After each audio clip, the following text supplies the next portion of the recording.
All right, chat. Welcome to the stream, the Power Rankings stream.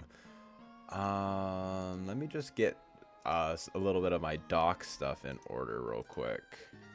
And then we will be going with it.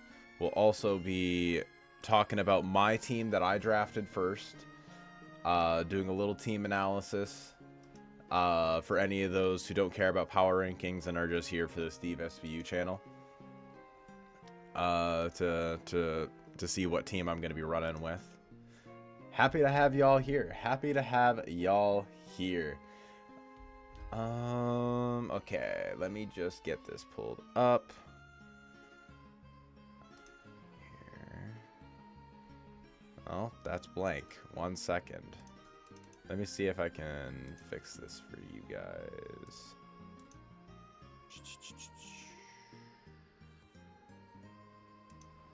There we go. Okay. That's much better. Thank y'all. Thank y'all. All right. So first off, we're going to be talking about my team. And you can already kind of get a little bit of a spoiler for what's ahead. But for round one, I ended up picking up Ledge as my round one pick. Ledge is quite good in low tier for sure. I mean, 125 attack is nothing to scoff at, especially considering that with weak armor, I essentially, if I am able to tank one physical attack, I can double my speed while also being able to double my attack with Sword Stance. So it makes running Focus Sash really solid. It makes running Endure sets pretty good with like Weakness Policy. There's so many different things that I can run. Bitter Blade is an incredible move. It's a stab 90 base power move that heals me 50% of the damage that I deal. So on the Sword Stance sets, I'm basically able to heal myself up back to full really easily. I got close combat for coverage. I got stab poltergeist and stuff like that. I even got stuff like poison jab for fairy types. I got shadow sneak for coverage. Even will-o-wisp for like utility. Psycho cut, X scissor. I just have a lot of really solid coverage with him. Even funny stuff like Solar Blade is a potential bring as well. Overall, Ledge is pretty solid in what I will want it to do, is just being like a late game cleaner or sweeper. Even as like a choice user, it's still pretty solid in that role. Though I will say 85 base speed isn't the best just regularly. Get a load of this guy. Hey, Kenny. Welcome to the chat. We'll be hopping in chat with Kenny here in just a moment to go over the actual power rankings.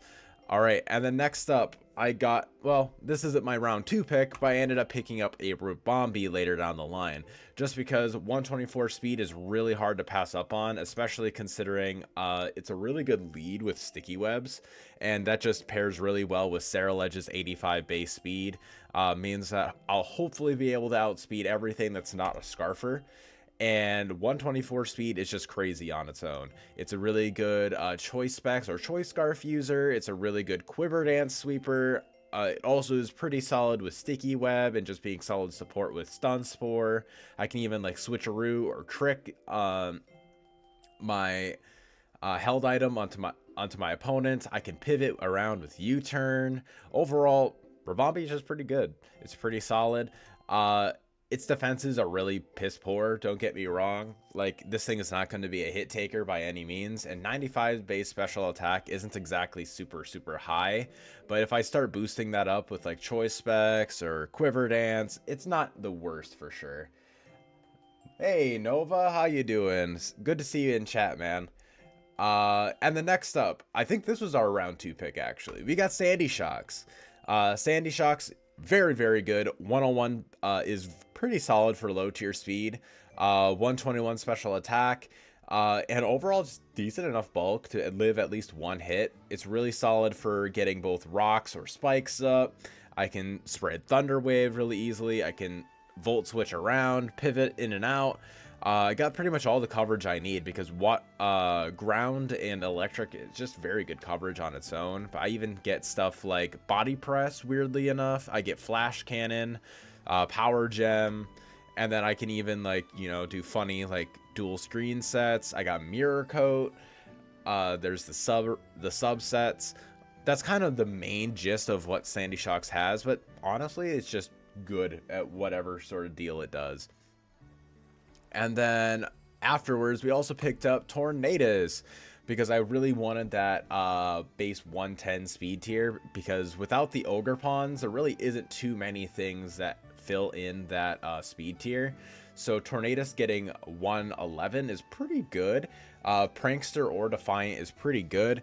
I'll likely mostly be running Prankster, but Defiant definitely has its moments for sure. Not really against sticky web teams, I will say, because I will say that Tornadus, since it's a flying type, it's going to be hovering above any sticky webs that are up, so that's really not great for those teams in particular. But he just has a really wide move pool with a lot of really good utility moves. Like he has Tailwind, Taunt, U-turn. He's got like setup between Nasty Plot, Bulk Up. He could be run physically or specially, because base 115 attack is still really good. 125 special attack is very, very, very good. Especially when I end up boosting either of these stats with Bulk Up or Nasty Plot. Tailwind to boost my speed or the speed of my teammates. I got the weather moves with Prankster. Overall, Tornadus, not half bad. I think this will be a pretty solid mon, a very solid offensive breaker type mon that I think will complement the team really well. But I do need a little bit more defense, so that's why we got Hisui and Quillfish. Hisui and Quillfish, kind of just always going to be a Violite user. It's really not going to be that great at having like item diversity. I mean, it is low tier, so I mean, you probably could get away with running like Black Sludge or Leftovers a week or two, but honestly, you just want this thing to be tanking raw hits, so you just want to be running in a Violite most of the time, I feel like. Intimidate makes its physical bulk even better. You get stuff like Barb Barrage, you get Haze, you get Spikes and T-Spikes. You even get Toxic, which is pretty rare in Gen 9, honestly. And then you get funny stuff like Destiny Bond. You get your stabs with like Crunch or Gunk Shot if you really want to. Pain Split's decent enough for recovery. Rest is not that great, I can't lie. But you even get funny stuff like you can do Acid Spray tech. You can do Fell Stinger strats if you really, really want to. Hisui and Quillfish is just decent. Like, it's a good hit taker that'll be able to just like spread status on my opponent, which is kind of all he's really there for. And to sort of add on with that bulk, we also got Hitmontop. Hitmontop, kind of same deal as Hisui and Quillfish. It'll be able to spam Intimidates, or it can even be offensive with Technician. Technician could add a little bit of extra oomph to my low base power attacks, like Mach Punch, for example, or even stuff like Bullet Punch, even though it's not stab, or even stuff like Triple Axle. Each hit of Triple Axle is boosted by Technician, so this thing is actually like 180 base power if I hit it all. And even if you only get the first 2 hits, sure, it's still not amazing, but it's still going to do better than 2 hitting a regular Triple Axle. And then you even get fun stuff like Fake Out if you really want to. Overall, he's not bad. Not bad at all. I don't think he gets Sword Stance, though. No, he doesn't get Sword Stance, so he can't be a Sword Stance sweeper. He can set up bulk ups if he really wants to. He's also my dedicated spinner. Rapid Spin, I have never been the biggest, like I never thought you absolutely need a spinner in every single Gen 9 draft. I feel like you can kind of get away with running boots if your team allows for it, but I wanted a good fighting type, especially a decently bulky one who can still dish out some offense, and I think Hitmontop is a great option for that, and just so happens to fill in the spinner role. And then next up, this is actually a transaction that I did after week 1. Originally, Ursaring was a Gothorita. I'm just going to be talking about Ursaring in this time because, like, I don't know. I already did my week 1. You guys will be able to see that next week. And I didn't end up bringing Gothorita to that game anyways. So I will just be talking about Ursaring. The Goth didn't really do much, but Ursaring kind of can do something. He's actually surprisingly bulky with 75 in both its defenses with an Eviolite. It's actually more specially bulky than Hisui and Quillfish by quite a bit. And with its HP, it's honestly probably just about as bulky on the physical side, minus Intimidate. But then I can even run like stuff like Guts or even Quick Feet for that matter. Quick Feet I don't think is that amazing outside of Little Cup, just because you can always just run Trailblaze if you really want to. Like, you could run Trailblaze, Guts, Facade if you really want to do that. And you get Stab on your Facade as well. You're going to be hitting insanely hard with base 130 attack. And then you're holding in a Violite. Granted, that makes it proccing your Guts a little bit less consistent, just because you're going to have to switch in and tank a hit in order to get your status up. But it kind of just deters status for the rest of the team. So that's kind of the main thing that I have him there for. He also has a really wide coverage pool. He's got funny stuff like Taunt. I could even run like Rest Talk, because Rest, the sleep gets boosted by Guts, and then Sleep Talk, I could potentially pull like Facade or a coverage move, and then start like wailing on my opponent, and then just whenever I wake up, go back to sleep again with Rest. It's a little bit of a gamble, because of course Sleep Talk can call Rest, so there's just certain times where you just don't do damage, but it's definitely a strat that you can pull. You get stuff like Gong Shot, you get the Elemental Punches, Play Rough, just really crazy move pool, honestly. And I think Ursaring will be a lot of fun to use, and will be a pretty good switch in for any ghost types, just because I feel like Hisui and Quillfish isn't always the best switch into Shadow Balls with that kind of piss poor Spadef. And then next up, we got our Terra Captains. It is free Terra with Terra Attack. So I paid more for these guys, however, now I can free Terra them. And it's Terra Preview, so we're able to know what we're going to be bringing as we're going into the battle, but we won't know beforehand. So we have Flapple as our first pick. Actually, we ended up picking this guy first, but we'll talk about Flapple first. Grass Dragon type, 110 attack, really not even the best stats at all. But at the same time, when you are able to Terra this guy, you can run Terra Blast Dragon, or just like Terra Dragon with Outrage, and you're hitting insanely hard, especially if why would you get that unlucky anyways? Yeah, true. Hustle is also a potential bring. If you wanted to really bring like Hustle Wide Lens, you could do that, but at the same time, literally just run Choice Band.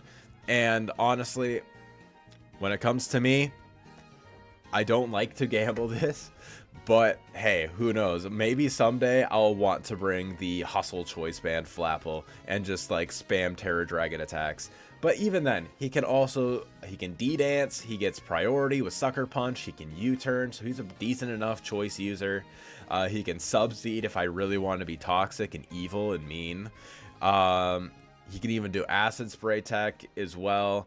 Really not the widest move pool, but I mean, he can still do work. He can still do work. Even on the special side, 95 base special attack, that's the same special attack stat as Rabombi. So if I wanted to bring like special with Choice Scarf, I could 100% do that. He still gets Draco Meteor, so Terra Dragon Draco Meteor is going to do a lot of damage. And then next up, we also got Clawitzer, who was our first overall Terra Captain. This thing is a nuke in low tier. I don't know how many of y'all have watched any GWA videos or anything that were uploaded by Drees or Patty, but Patty drafted Terra Clawitzer, and holy cow, that thing was kill leader. Like, this thing is absolutely insane with Terra. Because if you want to go with Terra Water, your Water Pulse is just going insane. And it's basically the same damage as Surf, but then you also have the 20% chance to confuse the target. But you're not really clicking that for its stab moves. You're mainly clicking it for your Terra Dragon Pulse, your Terra Dark Pulse, your Terra Fighting Aura Sphere. And even if you just want to be like one or the other, this is still insane coverage. This is like 125 roughly stab Dragon Pulse 120 Dark Pulse, 120 Aura Sphere. Like, you get 100% accurate focus miss with this Aura Sphere. You get priority with Aqua Jet if you want to. You can flip turn or U-turn depending on what your opponent is bringing that week. If you have like a Water Absorber or a Water type that you don't want to be clicking flip turn on, you can U-turn. Overall, this guy is just insane. You got Sludge Bomb there as coverage, or Sludge Wave for that matter. You get Shadow Ball, and yes, it's Pulse moves. Okay, I wasn't sure if any of those other things got boosted, but I don't think they do. You also get Ice Beam if you really want to. Like, you run modest choice specs and you just nuke things. It's a decent enough Assault Vester as well. Honestly, Clotzer is just so much fun. So much fun. This town ain't big enough for 2 low-tier water-type kill leaders. True. Fulton Veluzas. We'll get to that in just a moment, chat. And then we also have Free Terra Probo Pass as well. He was kind of just the only thing that was there. But at the same time, bro ain't too bad. Like, he's a steel type. And honestly, in low tier, having a steel isn't always the most important, just because I feel like most fairies are either top tier or they're bad most of the time. That's not all the time, but most of the time. And I feel like Probopass will be able to switch in decently on them. Also, just being able to Terra out of its rock and steel typing into either just like a pure steel type or even into a fighting type to get stab on my body presses. I think all that stuff is pretty decent. Hell, even like the Meteor Beam set is really funny. He got pretty decent enough coverage. I can't even lie. With D-Gleam, Earth Power, he's got his stabs, of course, with like Meteor Beam or Power Gem. He also has Flash Cannon if he wants to. He gets T-Bolt, Volt Switch. Honestly, I didn't even really fully look at this man's moveset. He's actually kind of him, chat. He can also be like kind of how Magnezone is in regular formats. He can kind of just trap a steel type, and then he can Terra fighting into a fighting type and then body press it down. Like, he's just him. He's just him. I don't think he'll be coming every week, just because I think at the very least, Clawitzer is definitely a more consistent Terra captain in my opinion. But I do think that he definitely has his merits, and I think he's honestly better than Bastiodon as a Terra captain, just with all these extra utility things that he has. He still gets Stealth Rock. Yeah, he still gets Stealth Rock. He doesn't get Spikes, which kind of is rough, but at the same time, y'all know I'm a Spikes hater. Unless you're running Hisuian Samurott, I'm a Spikes hater. But yeah, that is the team, and we will be talking more about it in the rankings later down the line. Kenny will be talking about it at least. And Kenny, that is the end of this. So now we'll be hopping into a voice call here in just a moment. So here we are. Okay. If you want to join me, Kenny, we can just we'll hop into MMC, the MMC chat. There we go. Okay, there we go. All right, if you want to hop in, Kenny, I'll drag you in here. I'll wait for you for a moment. But yeah, I hope y'all are doing good today. Chat. All right, dragging Kenny Bot in here. Hey, Mr. Bot. How we doing? We're doing. I'm just going to lower your voice down a little bit. Can you try talking again? Talking again. Let me get Vinny. I think Vinny said that he wasn't going to be joining because he's sleepy. I think that's what he was saying, at least. Get in. I'm getting him in here anyway. All right. We'll hop on. I woke up and got work in like 3 hours, but other than that, peachy. Hell yeah, Vinny. Sad that you aren't in here. Sad that you are in Have you here. considered being a cooler fruit like an apple as opposed to a peach? Or maybe a mango? Yeah, a dragon fruit. I mean, who wouldn't want to be a dragon fruit? True. Yes. You know what they say about I mean, you're like dragons? part dragon. What do they say about dragons, Steve? What do they say? They're dragging their balls all over your face. Ah, fuck. We got him, chat. We so got him. Fuck. I've got owned, dude. I gotta leave. But I suppose we'll do our stupid freaking job and do these power rankings now. Agreed. Also, If I have to. I just realized I don't have a tier list maker built up. Bruh. Get a load of this guy. I just realized that. Do you have the logos for everybody? Oh, Vinny's here. Hell yeah. We're gonna drag you in here, buddy. We're gonna drag you in. Let's go! We got him, chat. I just had to call him a chud boy in DMs.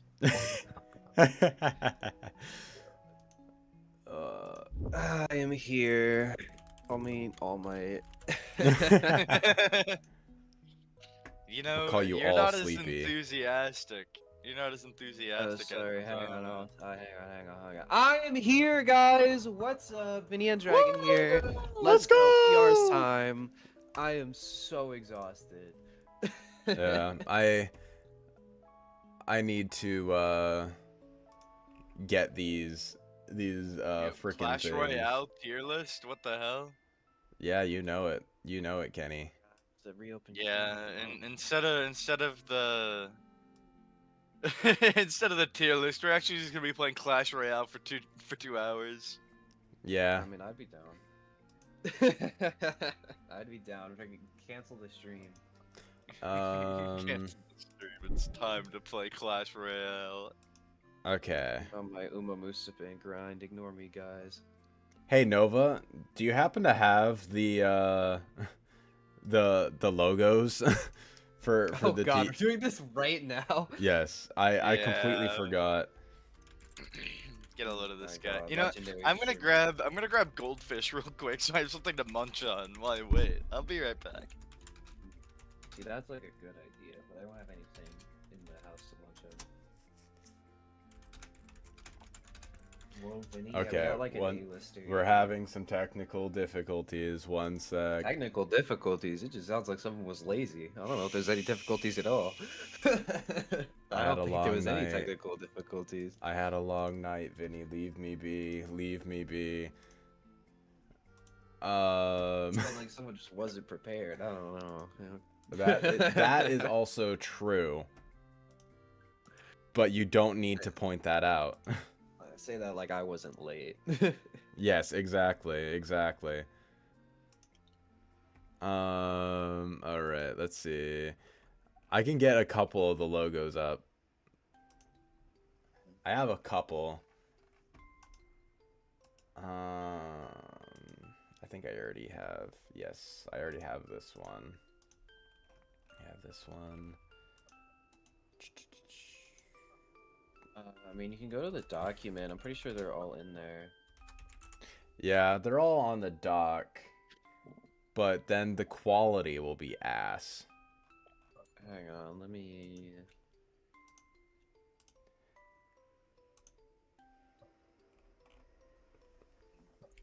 go to the cover.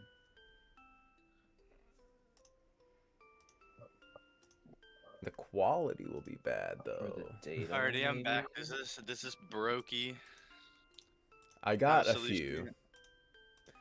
I got a few. Okay, cool. Oh, hair's tangled. Let me see. They Let should me all be see in log- what I No, can they're not do. all on logos. Time to go on to my favorite website, PowerPoint. Better hop on that fucking snipping tool. Let me see. I just realized copying the cell does Nova not said that let he has me them saved on his copy the phone. image. Okay. Some's better than none, you know? Yeah. Yeah, copying the cell does not let you copy the image onto your computer for whatever reason. Don't you love Google Sheets? Google Sheets is quite great. It actually is pretty awesome, I'm not gonna hold you. I am a fan of Google Sheets. Yeah, this shit kind of fucks. Immediately folds. I like it, I like it. I think I was able to figure out what somewhat what I'll need to do. I don't think the quality missing? will be all that great, but I mean, they're there. Tragic. Okay. Let's see.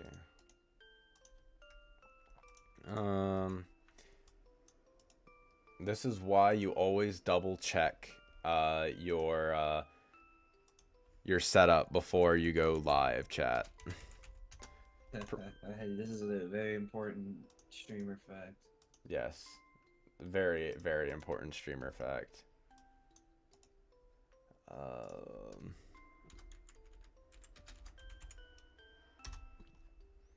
me see. Okay. I think I should have them all now. I think I should. So now I just gotta like upload them into the tier list maker and then we should be set.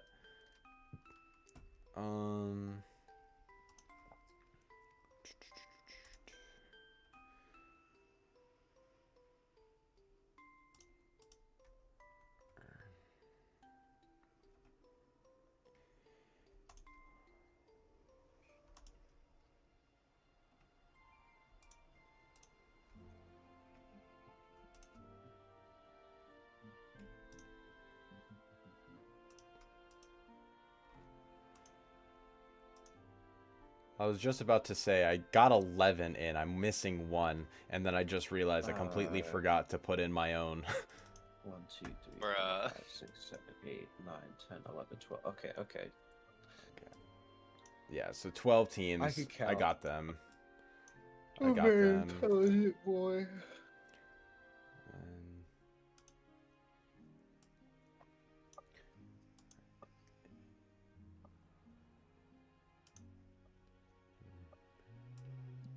Okay. You gonna stream your screen, big man? Yes, I will be doing that here in a moment. Cool. That's me behind.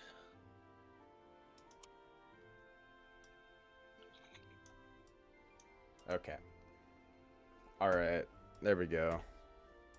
Alright, appreciate your assistance, Nova. Appreciate it, big man. But I think we should be all set now. Okay. Okay, there we go. Like how he doesn't say which he needed, but then snip them. Yeah. Listen, man, I'm just letting him do his thing. All right, Yes. we're here. We're ready. Let's go. Woo! We are so ready, chat. We are so ready. Let me pull this thing again. Let's go. I pulled up. Okay. I pull up. So first and foremost, chat, this is the order of the draft. We have Necrostevo who picked first, then I got second pick, then Dex, Vinny, Brandon, Nova, Carlos, Sin, Zach, Goki, Kenny, and then Linz. And that's going to be the order we're going to be talking about these teams in. So then go in here, and then there's only 12 teams, so this hopefully shouldn't take 3 hours. If you do need to leave, you can. Okay, so this is Necrostevo's team. So let's just dissect this team real quick. What do we think about this, just like from a surface level? Holy stealth rock. Yeah. There's 4 stealth rockers, but this team has a really strong hazard game, I feel. There's some very hard-hitting superstars on this team. Lycanroc Dusk and Kilowattrel are absolutely disgusting monsters. Mhm. Yeah, Mhm. for sure. Especially considering that they're some of the faster mons like in the tier that are allowed. Like 125 speed on Kilowattrel and then 110 on Lycan Dusk is pretty decent. On top of that, having Tough Claws boosted Excel Rock, should he need to be running a priority move, is definitely really, really solid. There aren't Yeah, many there's things that outspeed it and can that outspeed both of these Pokemon and can threaten them back in the format. yeah, Like Yeah, there's not a Kilowattrel is lot you probably like can the get. premier like fast, strong Pokemon. Because I feel like a lot of the Pokemon that are faster than it in this tier or in this draft, I mean, just kind of like suck. But like, yeah, you have Electrode, but what's yeah. Electrode doing to this Kilowattrel? Using Explosion, killing itself?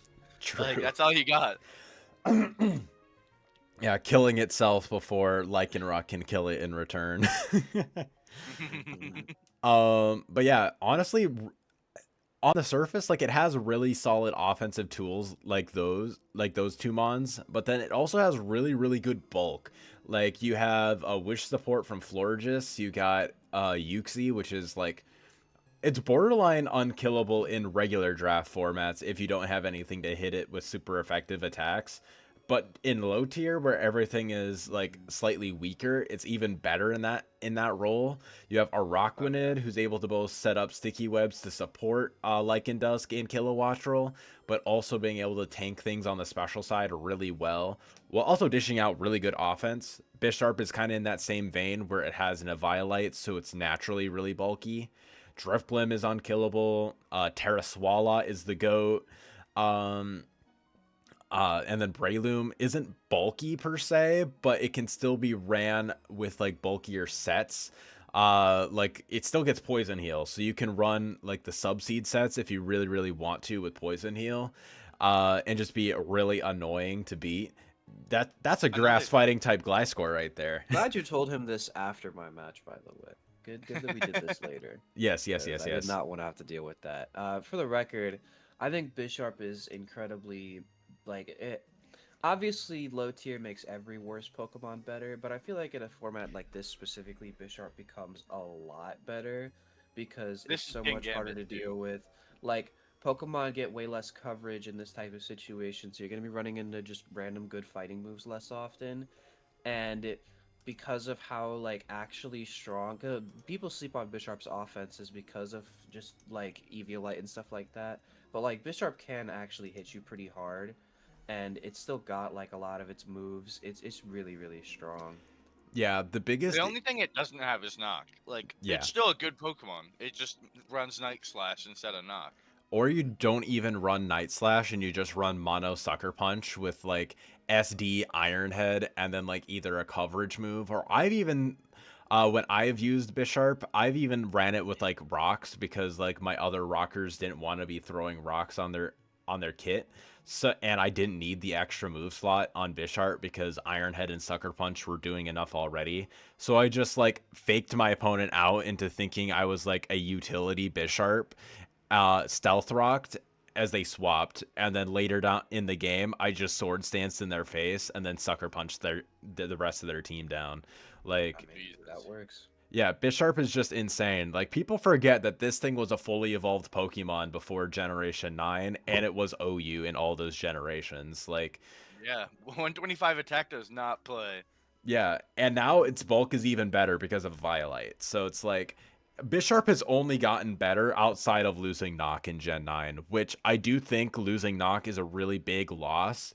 But it Okay, can still I'm put gonna have in to a lot of work, and I really, really enjoy this team in that aspect. Though I will say I do have a few of my gripes. Do you guys have any gripes that you'd like to air out quick? So my like one gripe with the team is that there's nothing around the specific like 100 area. Mm-hmm. Like, I feel like there's a lot of guys that are. I think there's a lot of mons that the prevalent speed tier and a lower tier thing is going to be a bit lower. So I feel like 100 is a pretty good benchmark for a lower tier league. And obviously you have things above that benchmark, but um It's just nice to have something around that area. Yeah, Because like, a jump from 110 to 95, like it's not terrible in like hmm low tier, but it kind of sucks that that gap consists of uh not having a base 100 guy. yeah, That's it though. I agree. Do you have anything to add, Vinny? I was gonna say I think that we are missing a few key like typings. I think that like so obviously like it's a meme how I don't have an ice type, but like genuinely I do think that is actually kind of important for hitting specific Pokemon. Both of your top tier fast guys would really benefit from you having like ice type coverage as well because they both really don't like a ground type for example. Um, you don't have like a defensive fire that would be really helpful. That also is a Pokemon archetype that you are lacking, which I think would be really really good for your team. Obviously, type overlap is its own situation. Um, your water type is Araquanid, which is good, but as the water type backbone of your team, I just don't think it's enough. Like, sure, it's not only a water resist, but it is even a water immunity after water absorb.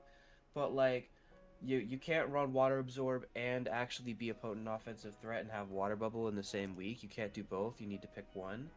And it's a water type that has rock problems, which is not something you want because then you can't switch it in every single time you have water pressure. That's a Or water you're forced pressure. to run boots instead of like But levies or specs, you know? well, yeah, and then you lose access to either potent water type damage, which you could need a water type for, or water type tanking, which you'd be switching it in every like couple turns, and you don't want that chip.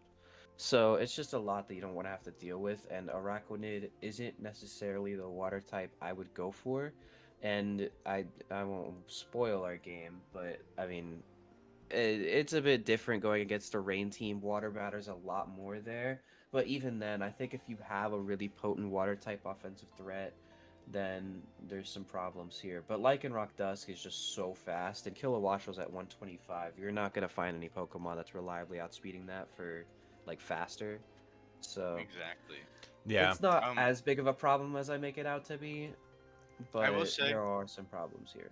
I hmm do agree with what Patty said in the chat. Yep, I His was gonna steel bring that type up is too. also a dark type, meaning he only has one fairy resist, which is a Terra Captain and Swalot. So once you tear that thing, you don't have a fairy resist anymore. Yeah, I definitely agree with that there for sure. And I would probably say my gripe is something that like hasn't been fully spoken on is just the fact that outside of Lycanroc and Kilowattrel, the team is really slow. Like, sure, you Well, it have has web support. That's why I yes, you was do have more web lenient about support, that. but at the same time, when you really like look at the individual mons and their speed tiers, sure, like Lycandusk and Kilowattrel, okay, great. But then your 95 base speed is Uxie, and if you're investing a lot of speed into your Uxie, then you're either A, running an offensive Uxie, which like is still fine, especially in low tier, but I do think Uxie is best used in its like more defensive role, but I mean, it's still possible. I would say it's not the most consistent speed tier. I would say it's on a very similar level to like a Screamtail, for example. I Like agree. when you run It's it in like a like base normal. 70 guy, like realistically. Yes, it's kind of like a base 70 guy who can just randomly outspeed you sometimes. And then next up, you got the 80 base speed tiers, and you have Thwacky, who like sure can still be running like some speed, but at the same time, you're not really going to be running much speed because Grassy Glide is kind of going to be your main go-to. The only time that that really changes is if you're running like maybe a choice band set, and you're having like other coverage moves that you want to be running. And then you have Driftblim, who's kind of that same boat, but even more of Uxie, where like you're better in your defensive role. And while you can be offensive like with like the grassy glide, not the grassy glide, the grassy terrain like unburdened set, it's still like not super consistent. And then the other mons below you have Florges, not going to be running much speed. Bisharp, you could run some speed, but it's mainly a sucker punch bot. Breloom, mainly a priority user, which is great. Like that helps circumvent your speed, But if you're going to be having opponents who are going to be able to switch in on your priority moves decently enough, Or you're have psychic terrain. yes, or psychic terrain, then your team is going to really struggle with breaking those teams because they're just going to be able to outspeed you and potentially wear down your team even more, which will then in turn maybe snowball you into being more of a bulkier team most of the time, which might not be the best for Lycanroc or Kilowattrel. I do think that overall the team is still pretty solid. That's kind of just one of the biggest things that I would note. Oh yeah. But I think overall very solid team. I don't think the only like actual issue I have other than like the fairy resist is only having one ghost resist and no normal type. That's True. all. Because the thing is that like yeah, your Bisharp is probably one of the best ghost type answers in the game. But if you're either like forced to not bring it or it faints via something else, your opponent can just kind of spam ghost type moves into you, whether that be physical or special. I know physical ghost moves aren't that good, and like Florge is pretty specially bulky, but I don't think anything on this team is like, yeah, I can take a poltergeist, you know, other than Mhm. Bisharp. Yeah, I can definitely understand that. I think this team definitely has its strong suits, but I also think that it has some glaring weaknesses, depending on the matchup at least. So I guess we can move on our way to the tier list. I think this is a Um, solid. I think this is a very solid like top of B to that's kind of start what I with. was thinking. That's kind of what I was Like thinking. I could see it in A tier, but I just want to see where everything else is at first. You know? Yeah, I'd say top of B for right now, or like maybe bottom of A. What are you thinking, Vinny? Yeah, that sounds about right to me. I have no real qualms with that. Yeah, I think that this is a good like starting off team. I think it has its matchups where it'll be really, really good, but I also feel like it'll have matchups that really, really struggle, which is kind of like, the trademark of a B tier team. Yeah, for sure. All right. All right. And then I just got done yapping about my team, but I'm curious to hear what my two teammates think about it because I did forget to mention this during the team analysis portion. But this is actually going to be like a team tour type thing where me, Kenny, and Vinny are all on a team. And then Necro Stevo's going to be on a team with two other guys. I can't remember who exactly is on his team, but basically 4 teams of 3, and it's kind of just like, you don't play your teammates. That's kind of like the main gist of it. I'm sure Nova can clarify some Necro things with the Stevo's rules. on I have the Nova's team. teams.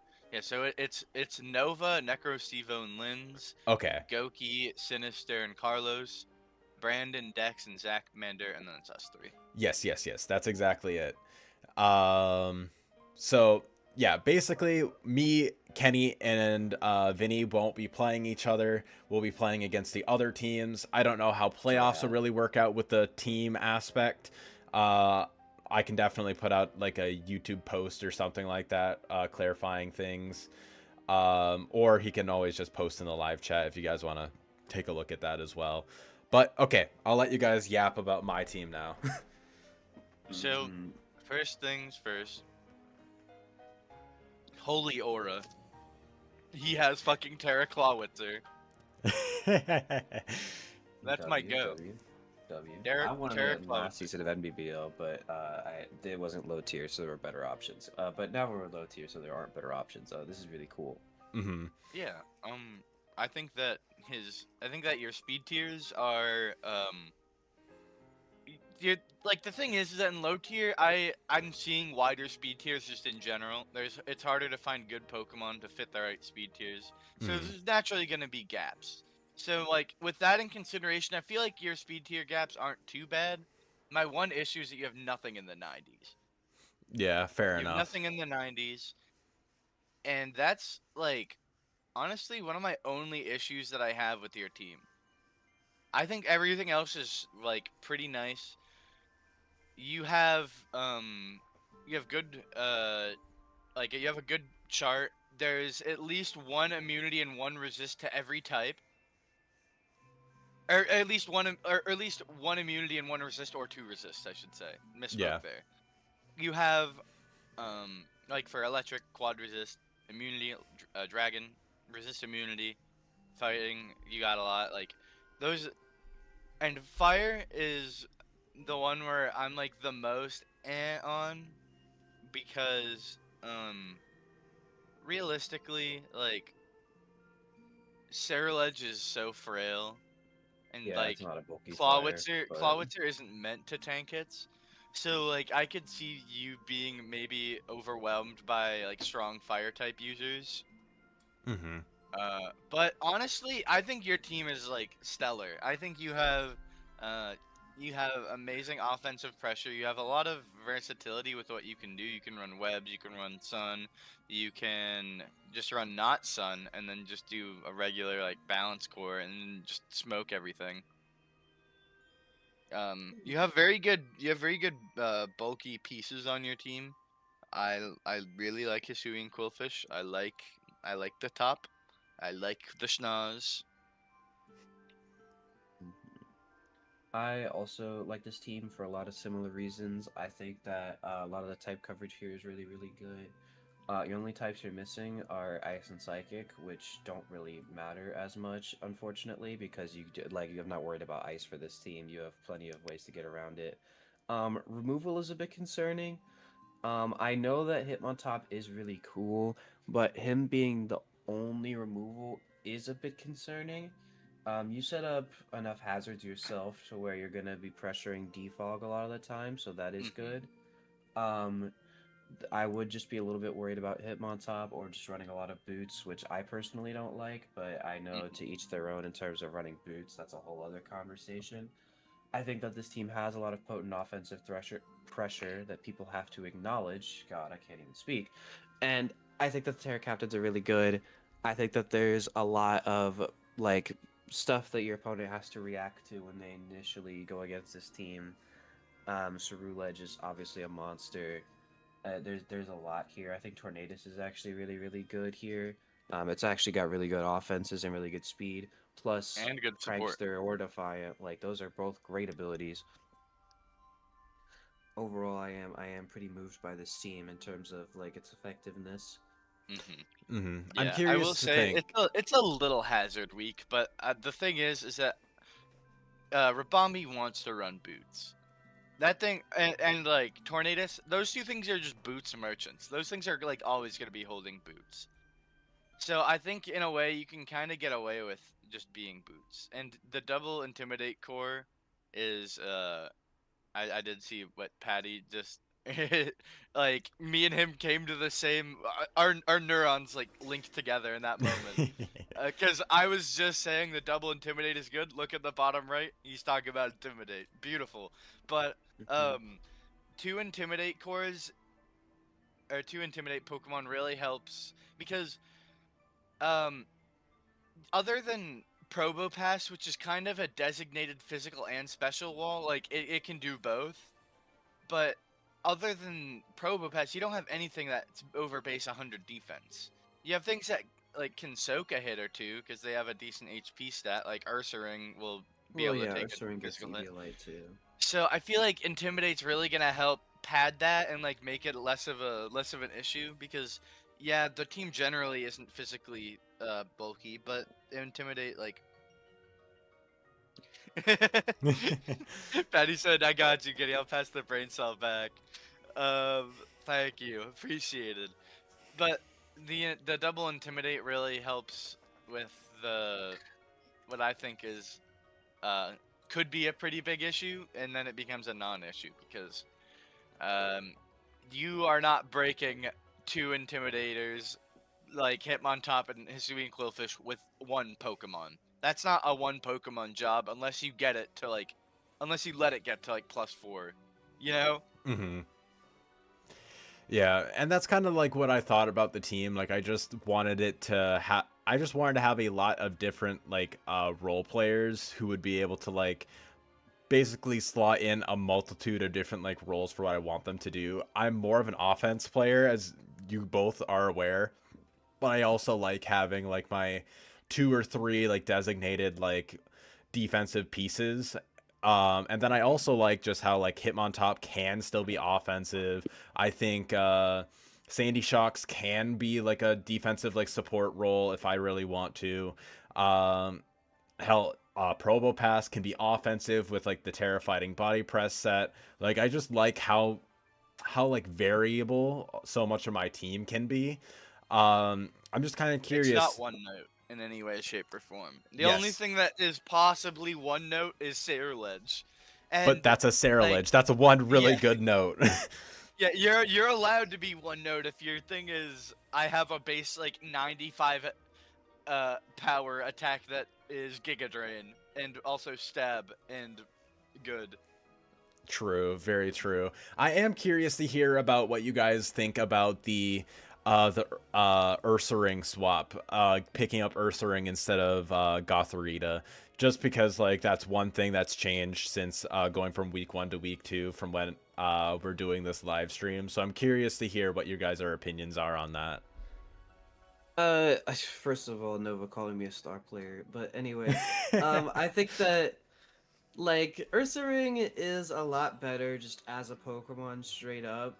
Like, I just think that's just objectively true. Most people can look at it that way.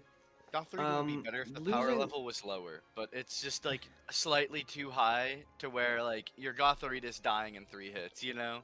the Hmm. only thing Gothorita provides to you, if we're realistically looking at it, is like a psychic type. It is a psychic resistance, a psychic type. But let's think about it like this. You're going against like the most broken psychic type of all time, right? You Hmm. have a dark type, so you have an immunity, and your specially defensive wall is also a Terra Captain. So like if you want, and Probopass is already steel type, so if you want to just like Terra Steel, or you could even like Terra Dark if you really are really worried about it, and like just really wall that. I mean, there's not much that can easily break down that Probopass. And so you're not really missing anything, but you are gaining a lot with just that like guts facade damage, which is just straight up good. It's one Yeah. of the hardest things that hits on your team. You're not really missing much with Gothorita, honestly. And Yeah, like when I initially picked up Gothorita, the main thought that I was having is that I didn't really. First off, I didn't have a psychic type yet, and there were no other psychic types that I could really afford that really offered much to my team. And I thought that having the ability to potentially trap something would be pretty decent. Cause like I feel like my team really does well when I'm able to just like surgically eliminate one of my opponent's Pokemon by trapping and killing it. But I've found from mocks with Kenny that it is much harder to do that with a Gothorita than it is with a Gothitelle. Oh So yeah.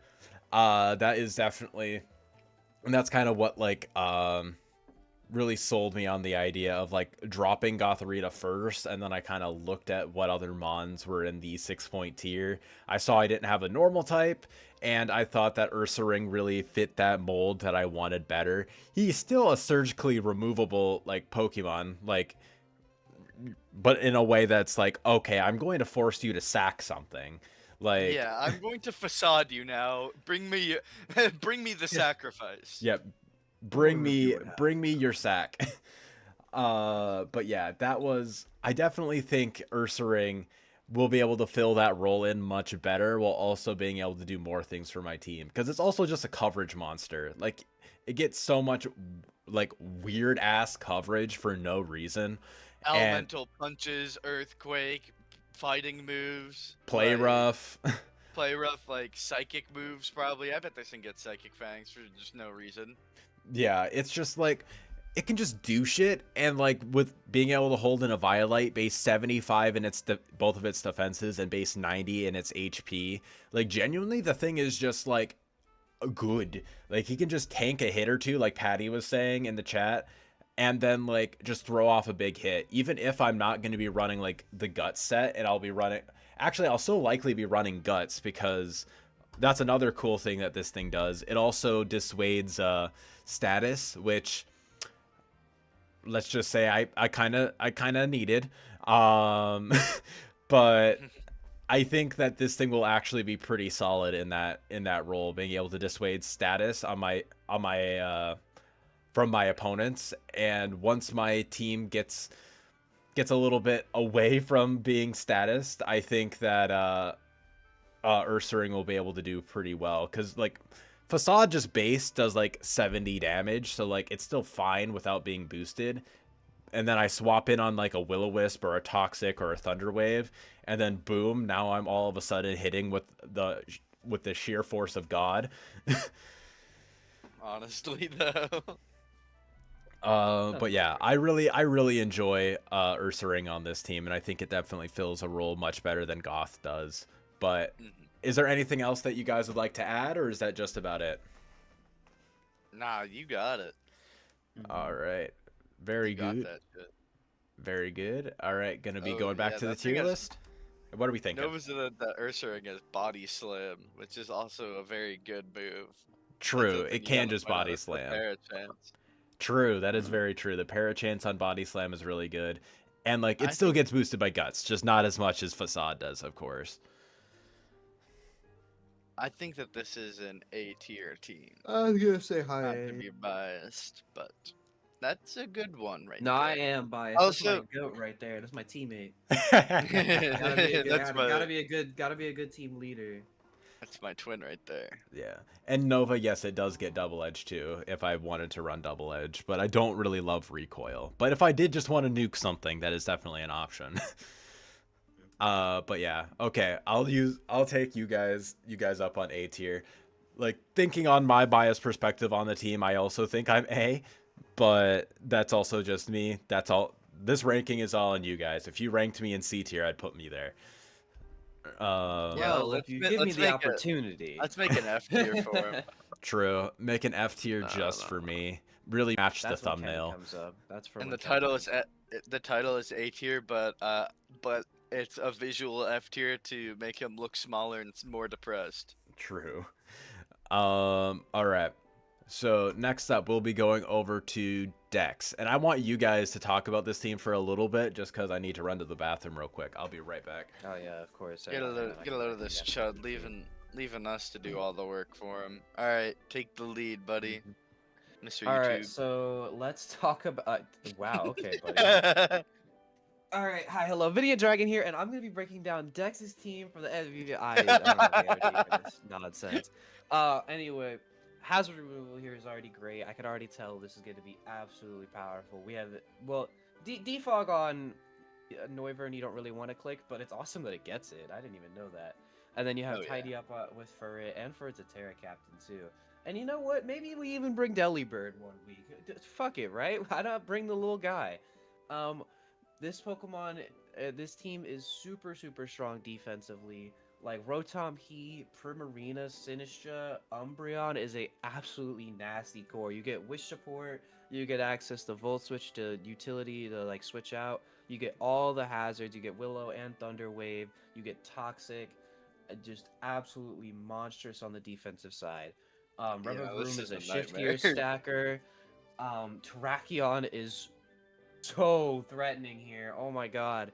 I think Terrakion at 108 is Terrakion- very hard to deal with, and then it's also just really hard to hit. Like it's really hard hitting offensively. Everyone worries about their rock weakness in terms of like stealth rocks. No one worries about their rock weakness when they have a choice band Terrakion in front of them. Yeah, exactly. They don't think about the choice band Stone Edge. Like That's it's coming into very the strong. There's just not a lot of things in the format too that could break like Sinistra, Umbreon, Rotom with like Volt switching around with Wish support and just setting up Thunder Waves, Will-O-Wisps, and Toxics. Like there's just not a lot that can handle that. Then also Noivern is really offensively threatening. You get stuff like Infiltrator, and it just helps deal with like, oh, well, I'm just bringing screens this week. You have really potent offensive threats, but I'm just bringing screens. Well, guess what? Noivern doesn't really care about those.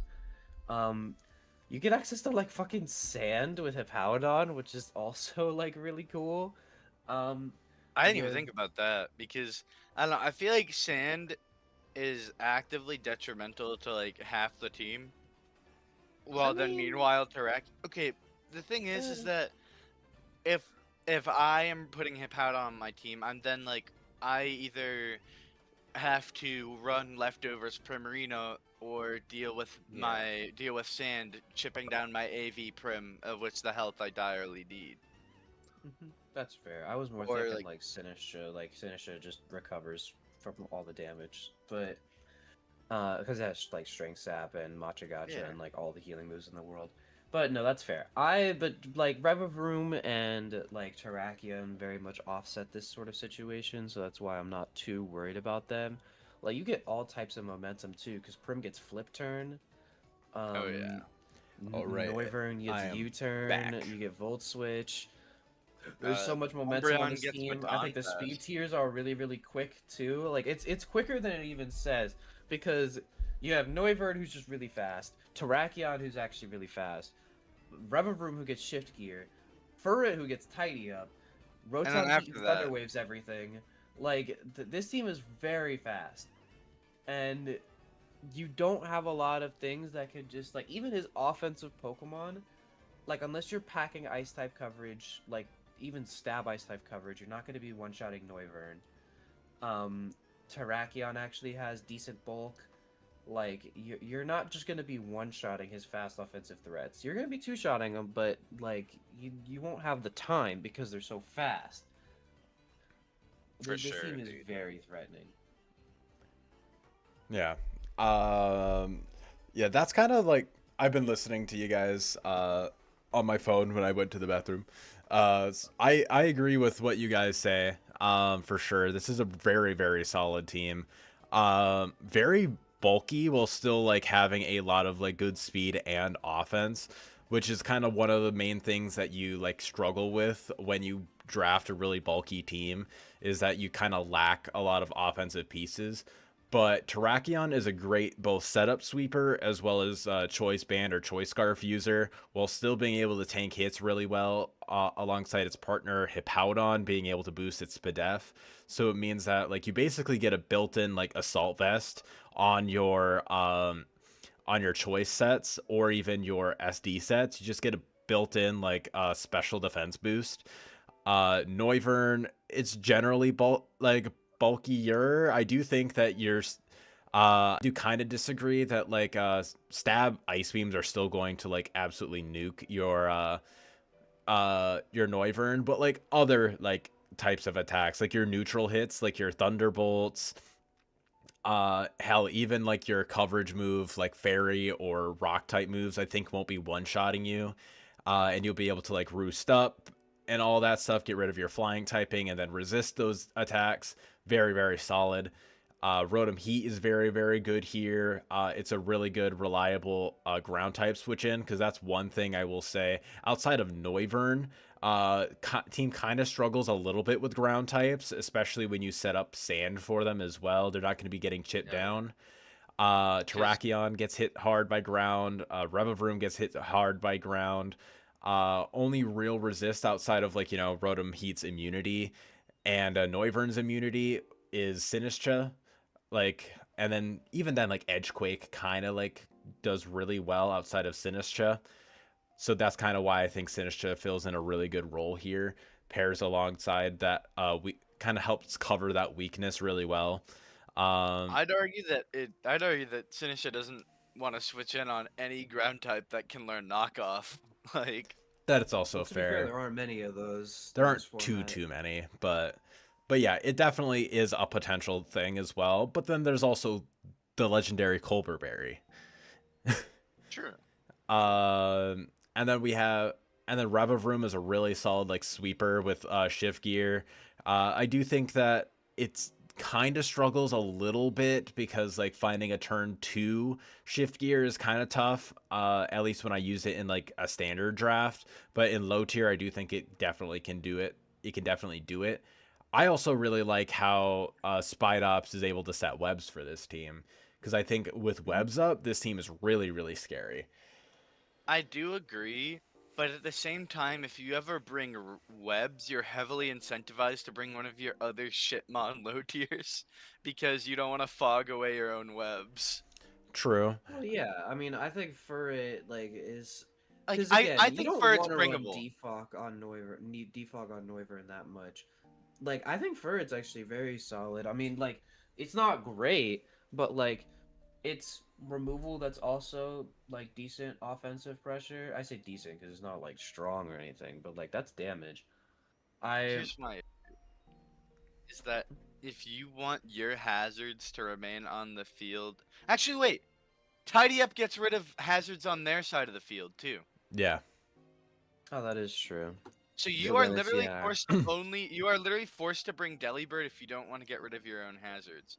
And the thing is that Delibird can't get rid of hazards in a pinch. It's not a reliable Pokemon that can switch in at like in any way, shape, or form and then use Rapid Spin.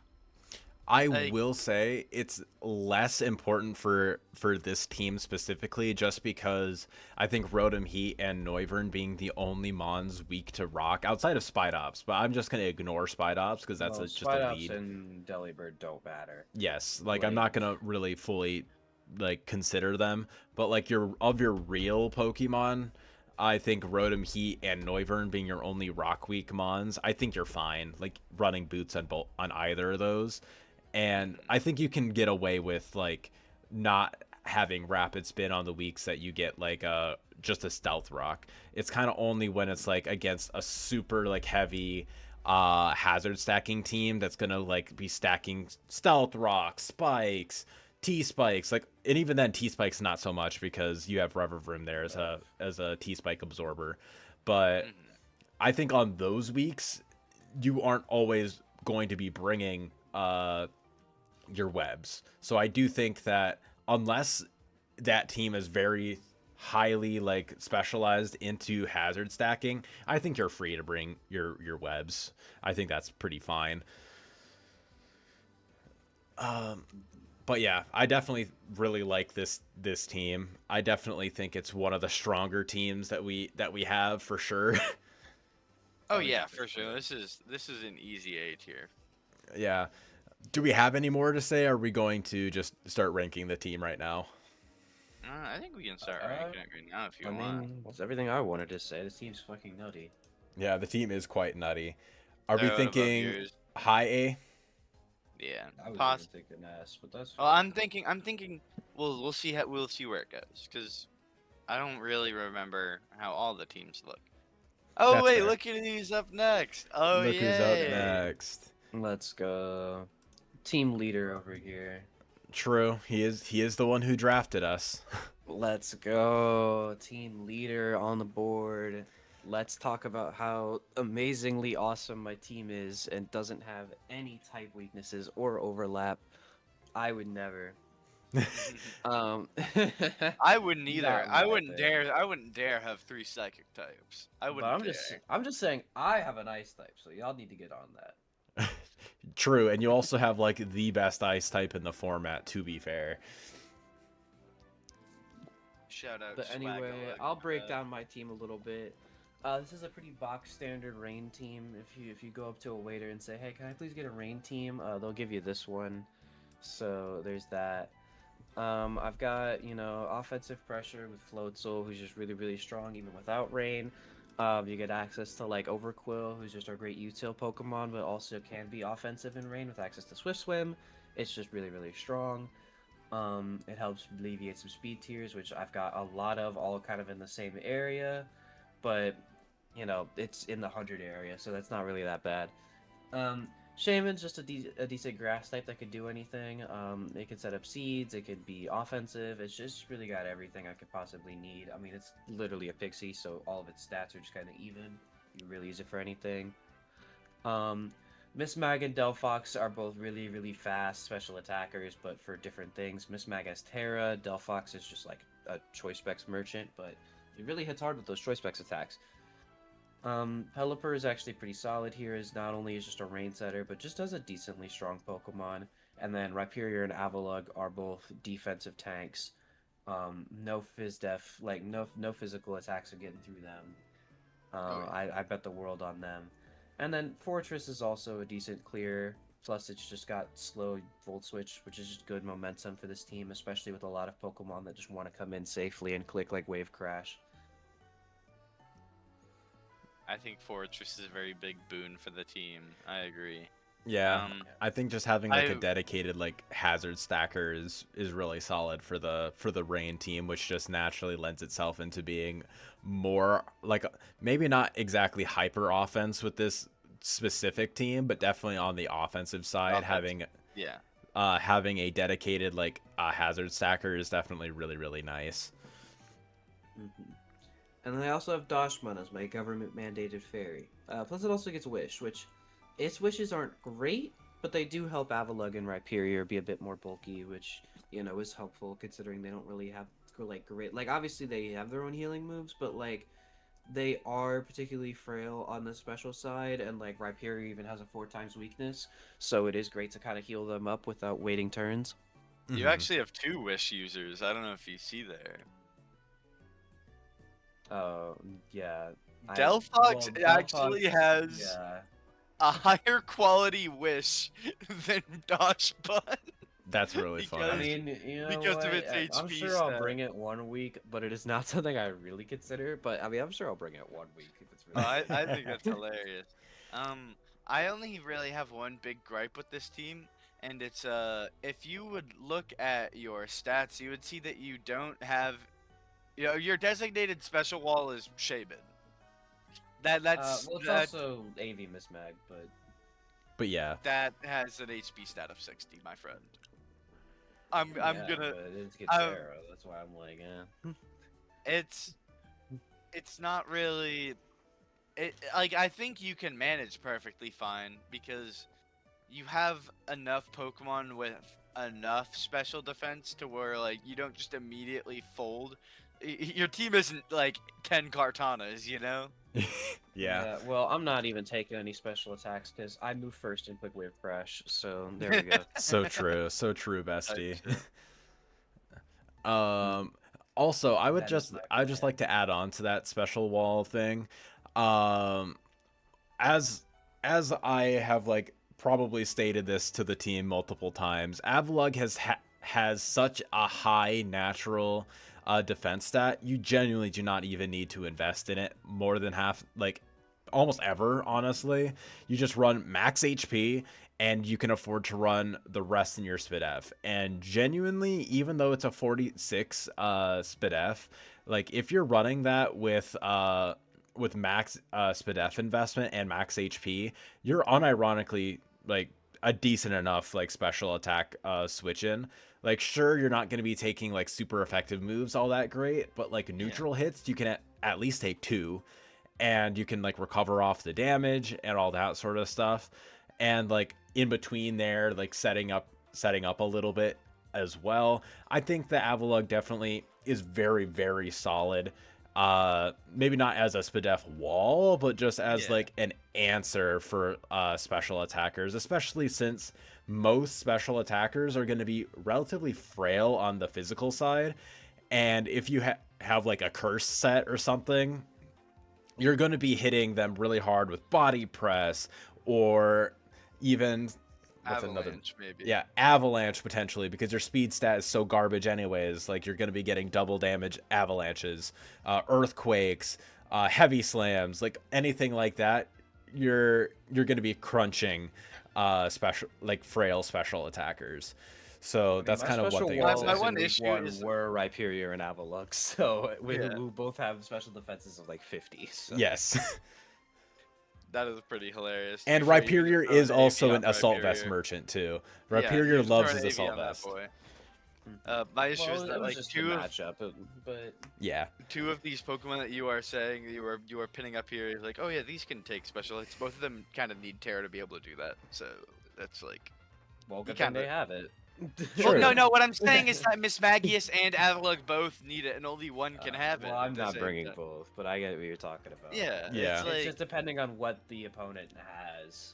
but like It's like the regardless, better it's still one. a strong as balls team, bro. This Yeah, and should be then I slapping. mean, listen, Also, you got 2 great spinners. yes, Like my you're brain is so turning fine on the off header. heavy for this team. Like you can see, I do have some type weaknesses, but like honestly, I'm not even really concerned about them. Like, sure, I have rock weaknesses, but honestly, bringing like a lot of really good rockers just means that's another free kill.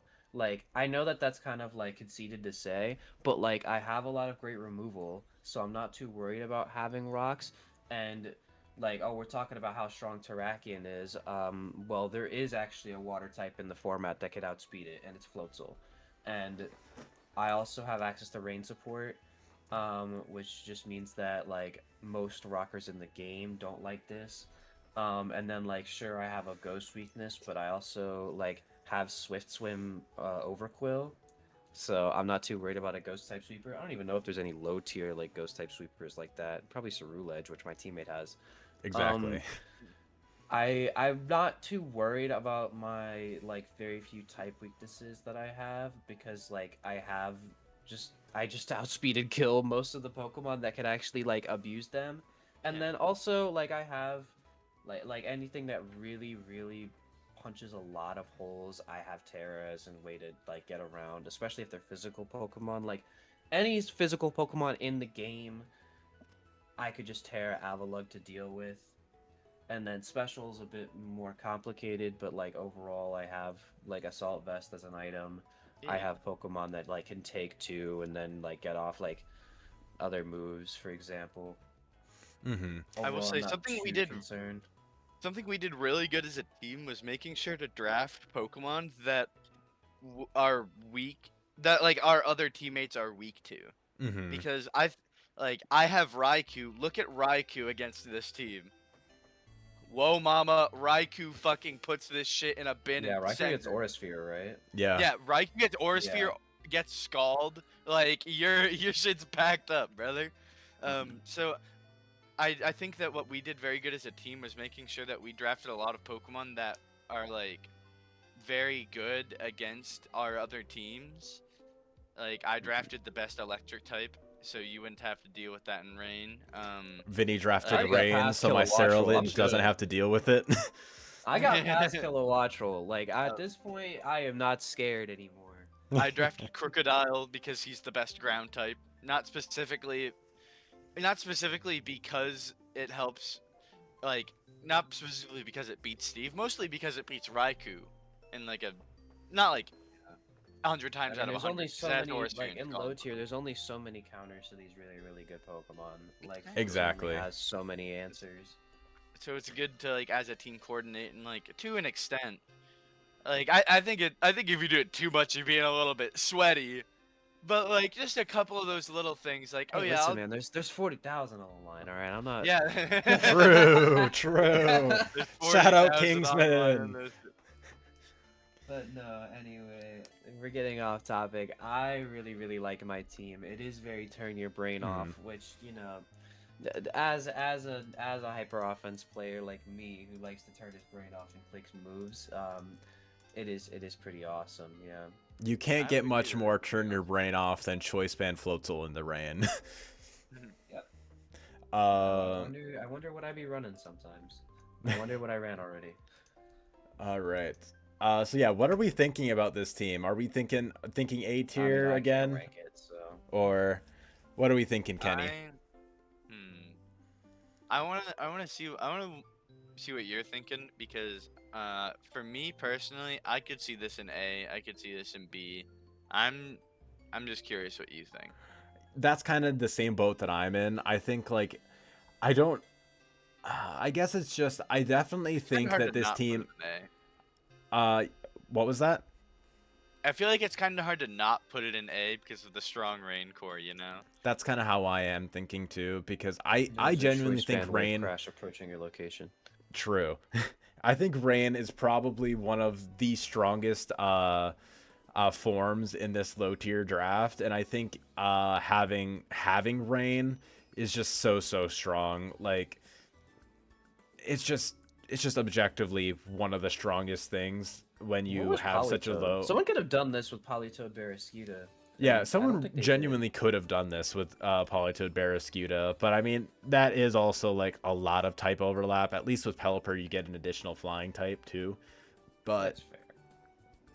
Well, like, yeah, I wasn't the only one who could have had access to rain. Like y'all really could have just done that. yeah, could have done that for sure. Welcome back, Patty. Welcome back, Patty the goat. But yeah, I think low A is fair. Would you rate it above mine, do you think, Kenny? Or I like your team a little more. I like my team a Alright, little guess I'll more. cry. Thank you, Guess Kenny. I'll die. Just a little more. Just a little more. All right, so I think this is pretty good for right now. We can always move things around for symmetry's sake later down the line, but I think for now we're We good. absolutely will. Okay, so now we're And moving on to I will be Brandon's well team. rested for work, so I will catch you guys. Well, okay, listen, Patty. Okay, hang on. Before I leave, hang on. I don't want to get called out. Listen, man.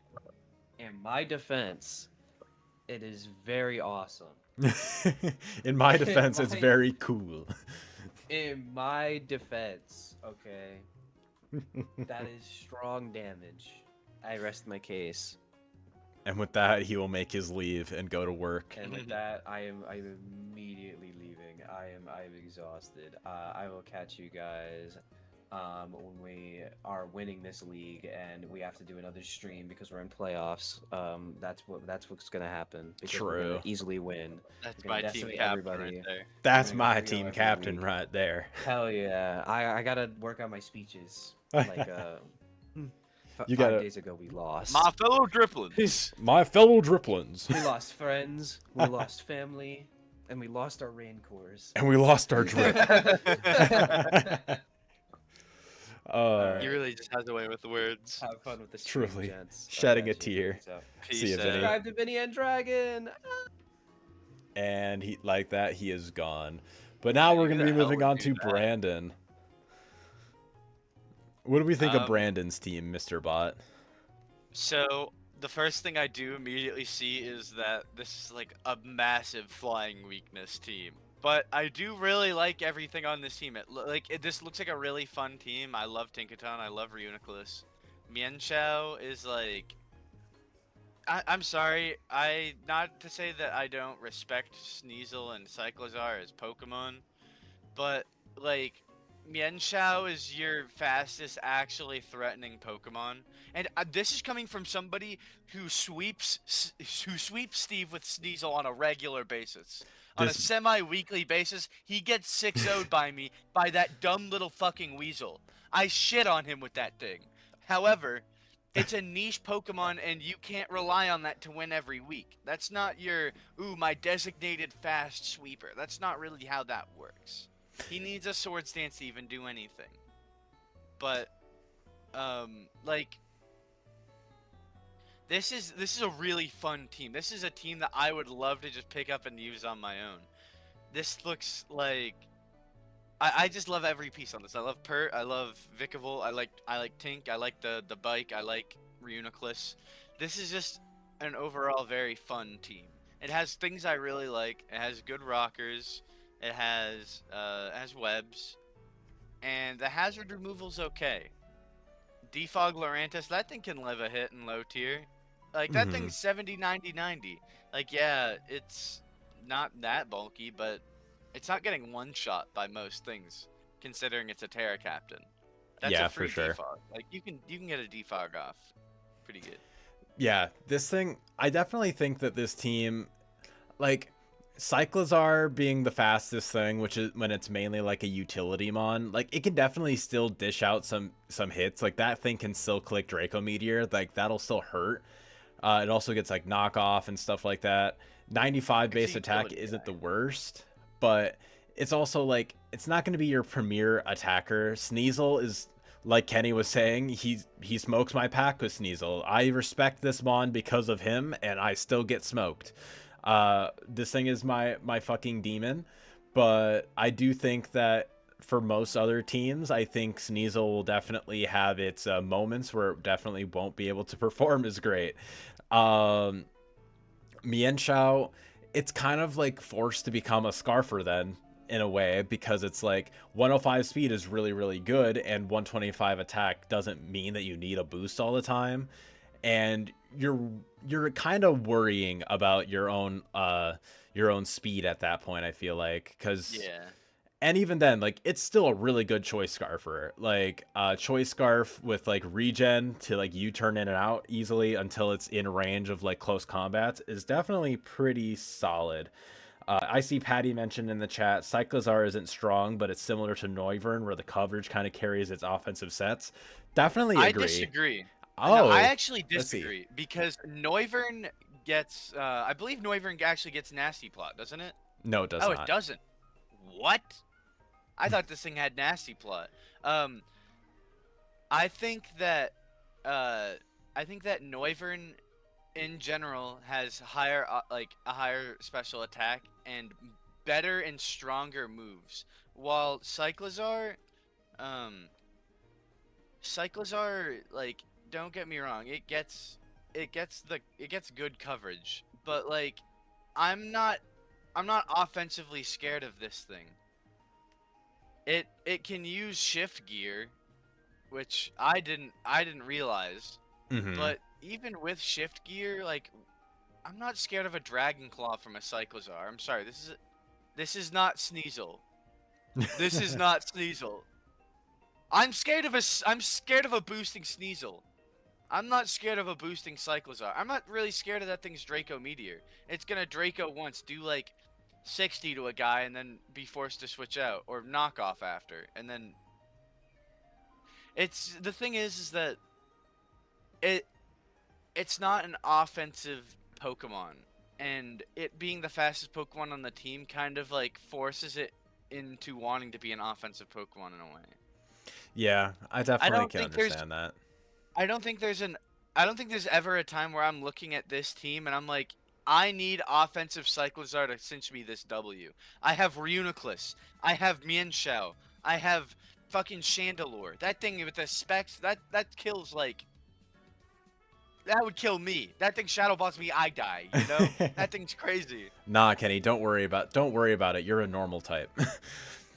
Oh, okay. That's the meanest thing you could have said to me, like, ever. Oh, but yeah, I definitely agree with what you're saying. Like, you're mainly going to be like the bulky utility sets. You're going to be running your heavy duty boots with rapid spin. You're going to be bringing your assault vest a lot of the time. You're very rarely going to be running like your choice band on Cyclizar because it's like just not going to be strong enough. Like, I'd have Shift banded gear. Pert before banded Cyclizar. Yeah, like overall, it's just like not that amazing. You can still do it depending on the matchup. Like if your opponent is particularly weak to Dragon, then I could understand it. But like Tinkaton is a really good support mon. Chandelure is just I love Chandelure. I really enjoy using it every time I've used it. Pert is really good defensively, while it can still like dish out decent enough damage if you invest in it. Muck is just a really, really solid general, like, hit-taking mon. Like, even if it tears out of its poison typing, which, honestly, I'm not the biggest fan of all the time, because I think as a poison type, it does really, really well defensively, and having Muck be able to be poisoned definitely, like, helps chunk it down quite a lot. I do think Vikavolt is pretty good for setting up webs. That also helps the Choice Band Mienshao sets as well. While also being able to dish out its own really strong damage. Like, Vikavolt statistically is stronger than Chandelure because a Thunderbolt from Vikavolt is hitting harder than a Shadow Ball from Chandelure. They have the same special attack stats. Thunderbolt's stronger. Like, outside of fire moves, of course, where you might be clicking, like, Fire Blast or whatever, generally speaking, it's stronger, which is nutty. I agree. And then Ryun is a great Bulkymon, but it's also just a really solid like setup demon. Like you run Magic Guard, and that's going to be your like status switch in instead of Muck. And you can run the Life Orb setup sets and just like absolutely chunk things. You get good coverage. Like Ryun is a demon to deal with, though being weak to knock off and just being a psychic type defensively just isn't the best. But I definitely think this team has the sauce. It's a very good balanced team. Oh yeah, no, this is a very good balance team. I will say, um, uh, the physical like attacking part is kind of because I'm not saying that Swampert can't, but this is more of like usually he's more defensively invested and not offensively. Mm-hmm. Your physical attacker is just kind of Mienshao because don't get me wrong, Lurantis, I see that 105 attack. But when are you using Lurantis not to spam Leaf Storm, you know? I mean, it can spam superpower, like Terra-fighting superpower. Oh, he gets superpower? Okay. Yeah. Okay. No, never mind. I see you. I see you. Okay, you can do that. Or Yeah. like Terra Stellar as well. Yeah, Terra Um, Stellar with that as well. I more so just see this thing usually as a special attacker. So like it can I see the physical attack. I respect it. Hmm. But it's just not usually what it does. You Its speed have will let it down, it- I it's a feel mix like. it's a mix it's a mixed attacker. You have one designated physical attacker and then one physical attacker that you can run offensively instead of bulky, you know? Hmm. And I do It's think like that, it's just kind of one note on the physical side. yeah, and I feel like you can run Specs Vikavolt, you can run Specs Reuniclus, you can run Specs Chandelure. You can't really run like Choice Band Lurantis. Like, No, you just can't. Literally uh, I think the only thing you could ever run with Choice Band Lurantis is Terra Fighting Superpower or Terra Stellar Close Combat. Or Terra Stellar Terra Blast, sorry. I mhm, don't know I said Close Combat. yeah. And like Sneasel's kind of in that same boat. Like you're not going to be running Choice Band on him. It's almost always going to be an SD set, which is still very strong. But I do think that Mienshao being your main like form of like immediate physical offense, while the other two kind of need to set up, is kind of like the biggest issue, I would say. But overall, it's just a very like solid overall team. I don't see like any like super glaring weaknesses. Of course, you know, the flying type weakness, but like Tinkaton That's is just it. decent. Yeah, Tinkaton is overall a fairly decent switch into that. Like those are my only two gripes. A little bit lacking in immediate physical offense outside of Mienshao, and the flying type weakness. Everything else I think is solid to great.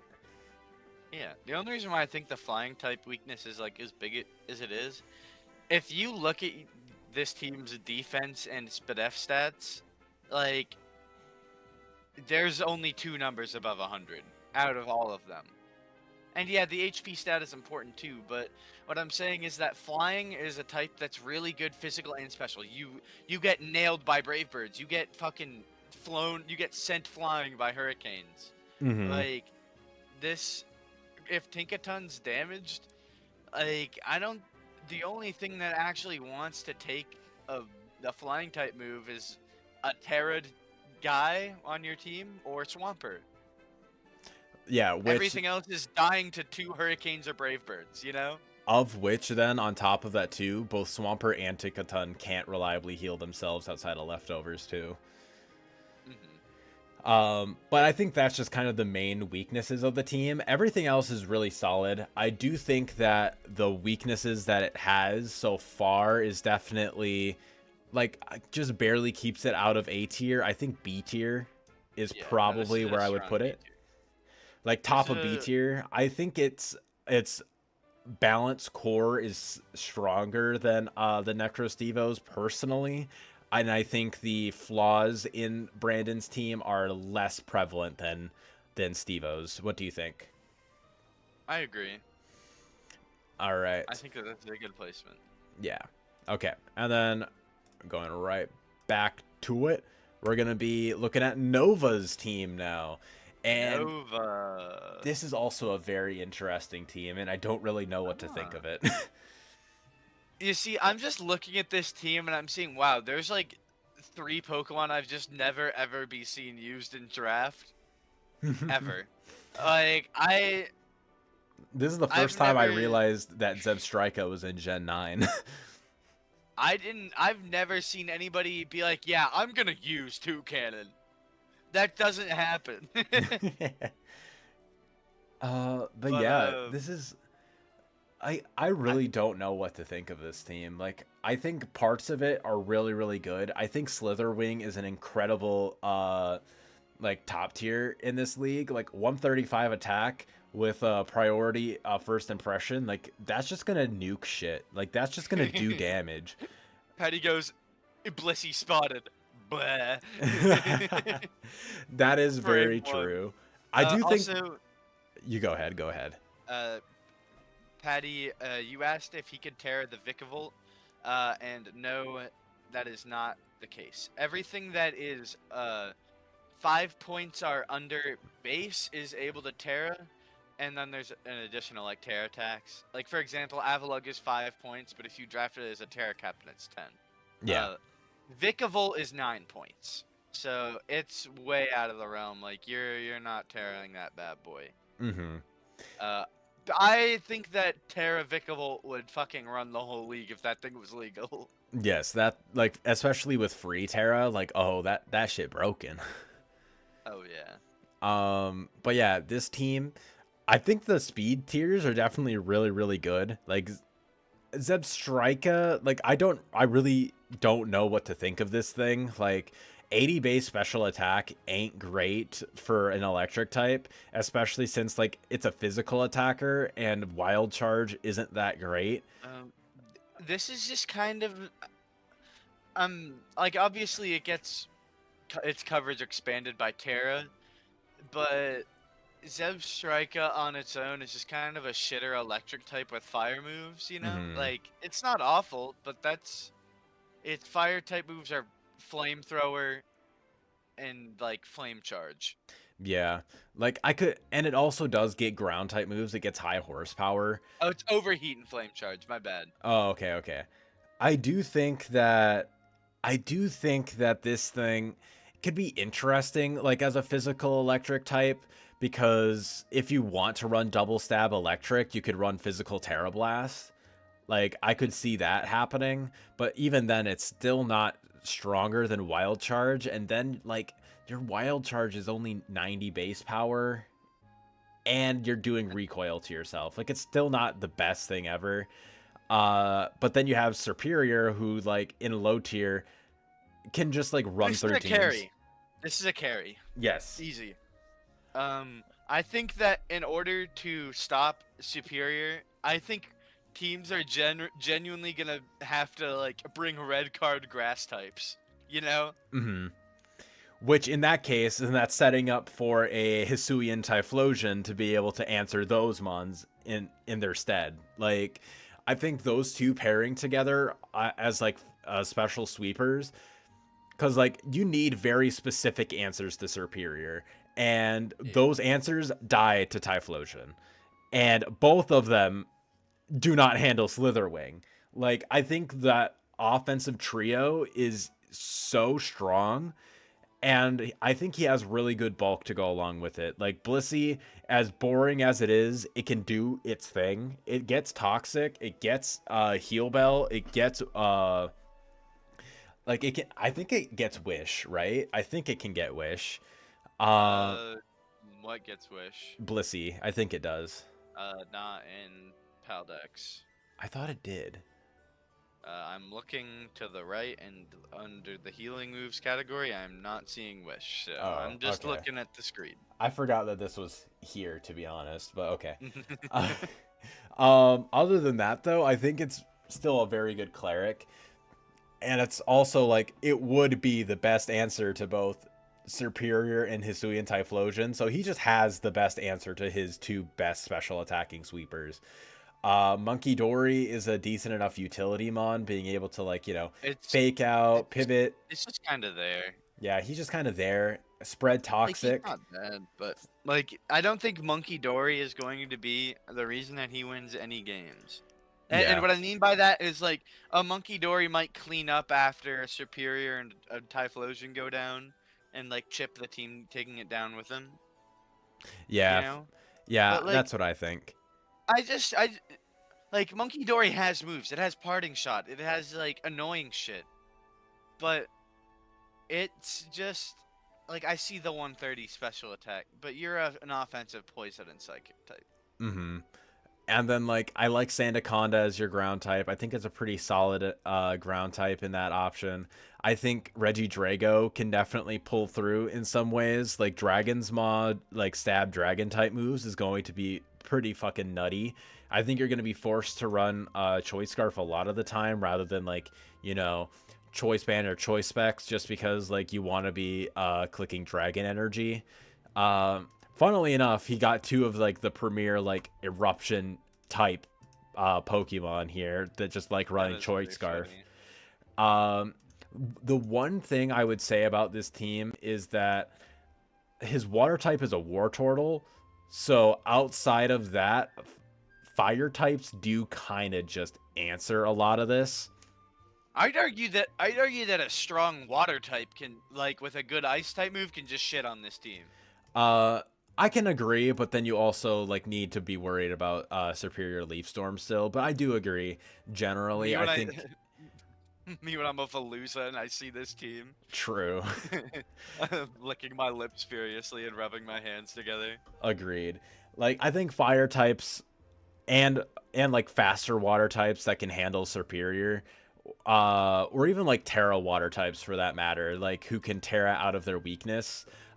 Dragon types also are pretty solid here, as long as they have something to be able to answer Diancie.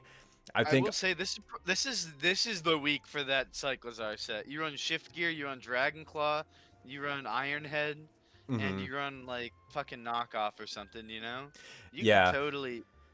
I think like once Slitherwing's out of the way, bro. This is Cyclozar Chow. I can definitely agree there. And it's like it's so weird because it has so many different like unique pieces to it that like I have never seen in draft or like I don't see together in draft. Like it doesn't look like it has much synergy, but I know it definitely can have a lot of synergy. I Like I really know don't know it's how to not a. feel about it. I agree. I'm in the same boat where like I know that this team isn't like terrible. But I'm just looking at it and I'm seeing Monkey Dory and I'm seeing fucking Toucannon and Zeb Strike on War Turtle. I'm like, I don't. What do you hoes do, bro? What are we doing here? Mhm. And it's not like a hating what are we doing here way. It's like actually what are we doing here? I do not know. It's like I'm watching like some esteemed chef cook something up in the back and I'm just like, "What the fuck are you cooking, bro?" Like not For real. because I am doubting, but because I am genuinely curious what the fuck you are cooking up. We're dudes seeing curling for the first time and being like, what the fuck is this shit? Yes. We are fucking Guy Fieri going in on drive-ins dive-ins and whatever the fuck that show is named, and we are just like Holy watching reference, Batman. what random bullshit Nova is cooking up. Like I don't know how to rank this. I don't know how to rank this team. Yeah, um because there's parts of this team where I'm like, oh, dude, A tier, like contention easily mhm. with the Slitherwing, the Serp, the Typhlosion, the Diancie, the Drago, and then like the Blissey for support, and like But then the the only thing that I'd actually change is like I just think Zebstrika sucks. You know, like as a Pokemon, I want a different electric type. Obviously, I don't know what the board looked like in the instance. Maybe Zebstrika was the only good shitter electric he could get his little grubby mitts on, you know? yeah. But like I don't know, I'm just unsure of how to feel about it because it's I maybe I just don't know ball like that. But Yeah. Like are we thinking like below Brandon? yeah, we can put it below Brandon. Like, yeah, I just don't know because I think Brandon's team looks more consistent. Like that's kind of like the thing that I am like getting hung up on. It's like Yeah. he has really high highs, but also like really like weird lows that I don't know what to think of. Whereas all of Like the Brandon's four team is ice solid. weaknesses. Yeah, the four It's ice weaknesses and like uh, the really bad psychic weakness unironically, like considering he has like no dark type uh oh, he doesn't and have a dark type. I didn't even notice. he Oh has no my. dark type and he has no steel type. Like he Oh, has no resist to psychic and I didn't even notice the that. weakness with Slitherwing, which granted can hit psychic for super effective, but like still if like for example like an I mean I won't Like an spoil much. Armarouge. Yeah, like an Armor Rouge might like inside terrain, like that kind of just like cooks. And I'm like, I don't know what else to say about this. Like it has some Yeah, really like jank weaknesses, but like it's still objectively like strong. Like I don't know what to feel about this. it's not a bad team, but like The flaws are Yeah. glaring.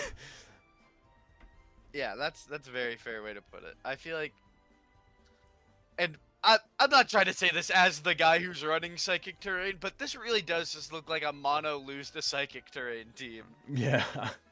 Like, this is, okay, I am bringing Terra Dark, Zebstrika, or Toucannon, so I don't die to Psychic types. But Which, it's a Toucannon and a Zebstrika. I'm sorry, but coverage moves are going to be a little spooky. I do think it's still a good team that will get things done despite that big weakness. Yeah. But, I guess if I one were to thing I suggest should anything, ask, it would because I be- did just notice the Psychic type weakness, do we think that Nova is above Stevo, or should we put him like slightly below? Because I don't know which one I would prefer to use personally. I think that this team not having a steel type is a bit too big of a thing, a bit too big of an issue to ignore, you know. Mm-hmm. I Like- think Novas will sadly have to go underneath Stevo's. Yeah. I do think that Novas is offensively stronger. I think it's an offensively stronger team. However, the defensive whole of no steel type can't be ignored. Yeah, that's kind of how I'm feeling as well. And I feel like with that, depending on where the rest of the teams lie, I could see this being the team that drops to C. But I for can see now, that too. I can leave it in B. Like, I'm not doubting Nova. I know he loves his shitter low tiers that like will just randomly do shit. I know Nova. I know that's what he is planning on doing with Toucannon and Zebstrika. Like, this man has like gotten kills with a fucking Dupiter. Like, I know he can do this shit, but I'm trying to rank this like as objectively as I can. Yeah. Uh, I think the bottom of B is a good place for it because that's still good. Mm-hmm. All I right. do think it'll struggle, but there's no team that doesn't have a struggle matchup or two. Yeah. He just might have a couple more than two. Yes. So then moving on to Carlos's team. Me and Kenny are fairly familiar with this team from helping out. Wait, I think I'm missing a mon on here. What mon am I missing? Let me see. Wait, I'm on the wrong doc. Carlos. I can't remember what mon I'm missing. Oh, it's Clodsire. Right? Oh yeah. Yeah. You're missing Claude. Yeah, I'm missing Claude. I knew that this team was missing something. The second I saw it, I'm like, there's one crucial mon to this stall team that I am missing. But yes, the dedicated stall team with Heracross slapped on it. What do we think about this? I think that this team, I think that this team is good at what it does, which is stalling, and unfortunately, I do think it is bad at most other things. Yes. Unfortunately, I'm sorry. The speed gap of 200 to 85 is a historical anomaly that will be discussed for eons to come. This is absurd. Not even anything over 100. I'm not trying to hate, but nothing over 100. What are we doing? Yeah. I know Carlos is a big stall enjoyer, so like this is clearly what he enjoys playing. And Yeah. like I can't really hate too much because like I don't like stall, so I'm going to rank this low. I'm not trying to do that. I'm trying to be as objective as I can. But like that's kind of the thing with draft. You need to have some variability in what you are going to do. Your opponent is going to see this team and be like, okay, I'm going to be stalled. How do I solve stall? And I feel like stall has its best used when your opponent is not going to be expecting it. Like, I think Heracross is the best Pokemon on this team because it just comes and your opponent is just going to not be ready for Heracross. It's going to be ready for a stall fest, And if Heracross isn't there, then you're going to not have any offense. Like, if you're not going to be able to toxic stall your opponent down, you are not going to be breaking it. Like, Regieleki gets walled by a ground type. Everything on this team does not really do well against ground types. Like, There you is. have one switch in, well, two switch ins technically between Bronzong and Diplin. Everything I'd else argue just that Alamamole is like a diet ground switch in true. too. You know, like That's if true. they're not set up, you can switch this thing on an earthquake. It's just that fat. It just don't care. Uh huh. I agree. I'm just like, I don't The know. I thing feel is, like Grimmsnarl is kind of a weird mon here because sure you can set up screens, but screens aren't going to be helping you when you're already going to be running like 80 plus long like battles anyways. Like screens are that best used when it's like a offensive player. Like screens stall is just not going to be that great, and offensive Grimmsnarl is just not going to be able to fit very well onto this team, I feel like. the thing is that you only have three hypothetically offensive Pokemon. That's Regieleki, loses to any ground type, just instantly. Mm-hmm. Heracross, which is a good Pokemon. This is the good Pokemon. And then Skeledirge, which needs like two Torch songs to actually get going, you know? Mm-hmm. And you can't have one. You can't have. And for the sake of this argument, I'm going to say you have one immediately offensively threatening Pokemon, which is Heracross. Yeah. Regieleki isn't offensively threatening until there is confirmed no ground type on that team. Until it can start spamming Thunderbolt and Volt Switch into that team, it is not a threat. Yes. And the fact that both Grimmsnarl and Regieleki are on this team, like I was saying before, screens are just not it on this team. Like the only time screens are going to be useful is if like you are truly going for like a Heracross sweep. Like you're going to be setting up dual screens and Heracross is going to be setting And up. like doing a Swords Dance and a Trailblaze. Yeah. Yeah, like that's when And even then, screens will be useful, but any other mon that gets screens on your team can do that. You don't need to be having Grimmsnarl and Regieleki to be doing that. Like, yeah, because I'm pretty sure there are three Pokemon on this team that get dual screens. mm-hmm. Or at the very I'm least pretty some sure form of both. screen. Well, I'm pretty sure Bronzong gets both. I know Grimmstyle gets both, and I know Aleki gets both. Yes, and I think I'm Chansey sure gets they. one or the other. I think it gets one screen, but not both, I think. And I think Diplin is the But it. same boat. I think Diplin's the same way. And it's just like, bro. Um. Like, you're so defensively threatening. But does it matter if you can't even stop someone from setting up in front of you? Mm-hmm. Like, you have That's screens, but if somebody has Brick Break or Psychic Fangs, mm, yes, and like perhaps you're referencing something. Mm, not spoiling anything, but Psychic Fangs. Um, like, it's just if you lose your offensive piece or you don't have your offensive piece, you kind of just like sit there until your opponent dies of toxic damage mm-hmm.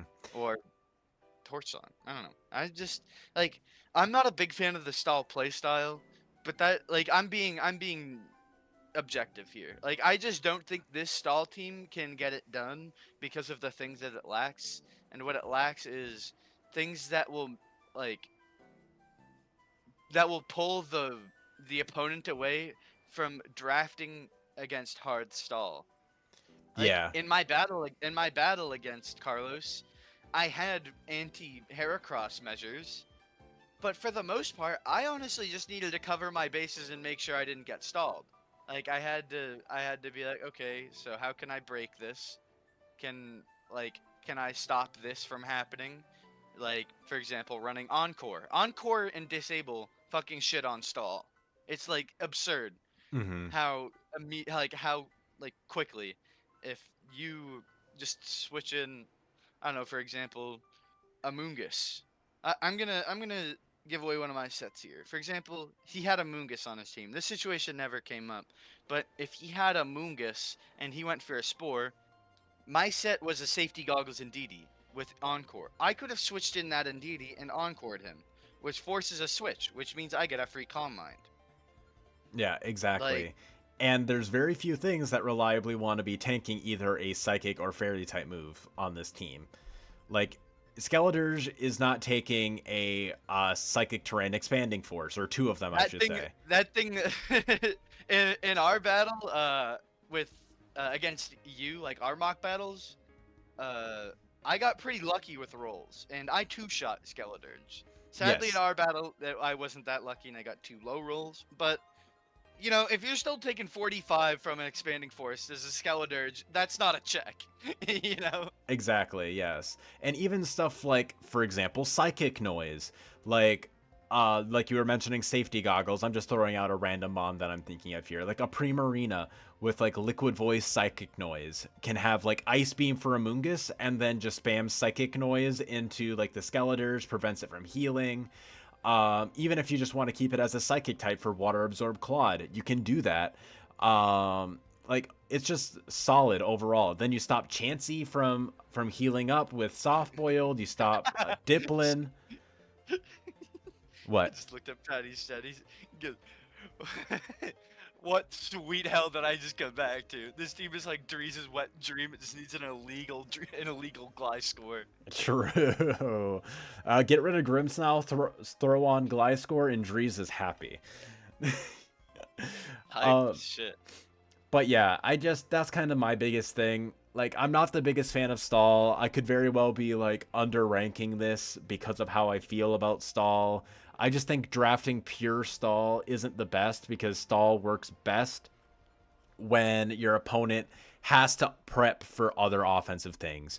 Like, if this team, I think, went a little bit more, like, got a few more offensive pieces that made me respect it a little more, or even, like, something that could potentially, like, capitalize off of being a Stall team. Like, for example, if he had a Doug trio who could trap in an opponent's, like, designated Stall answer, or force them to run like a Shed Shell or something along those lines, or a pivot move. Like, I think forcing certain prep is kind of the key of what makes Stall work in draft, and I think that this team just doesn't have what it takes to really do that. Yeah, and there's only 2 forms of, like, there's only 3 things that, like, when I saw this team, I said to myself, I need to prep for 3 things. I need to prep for Heracross, I need to prep for electric type move spam with Regieleki, and I need to prepare to be stalled.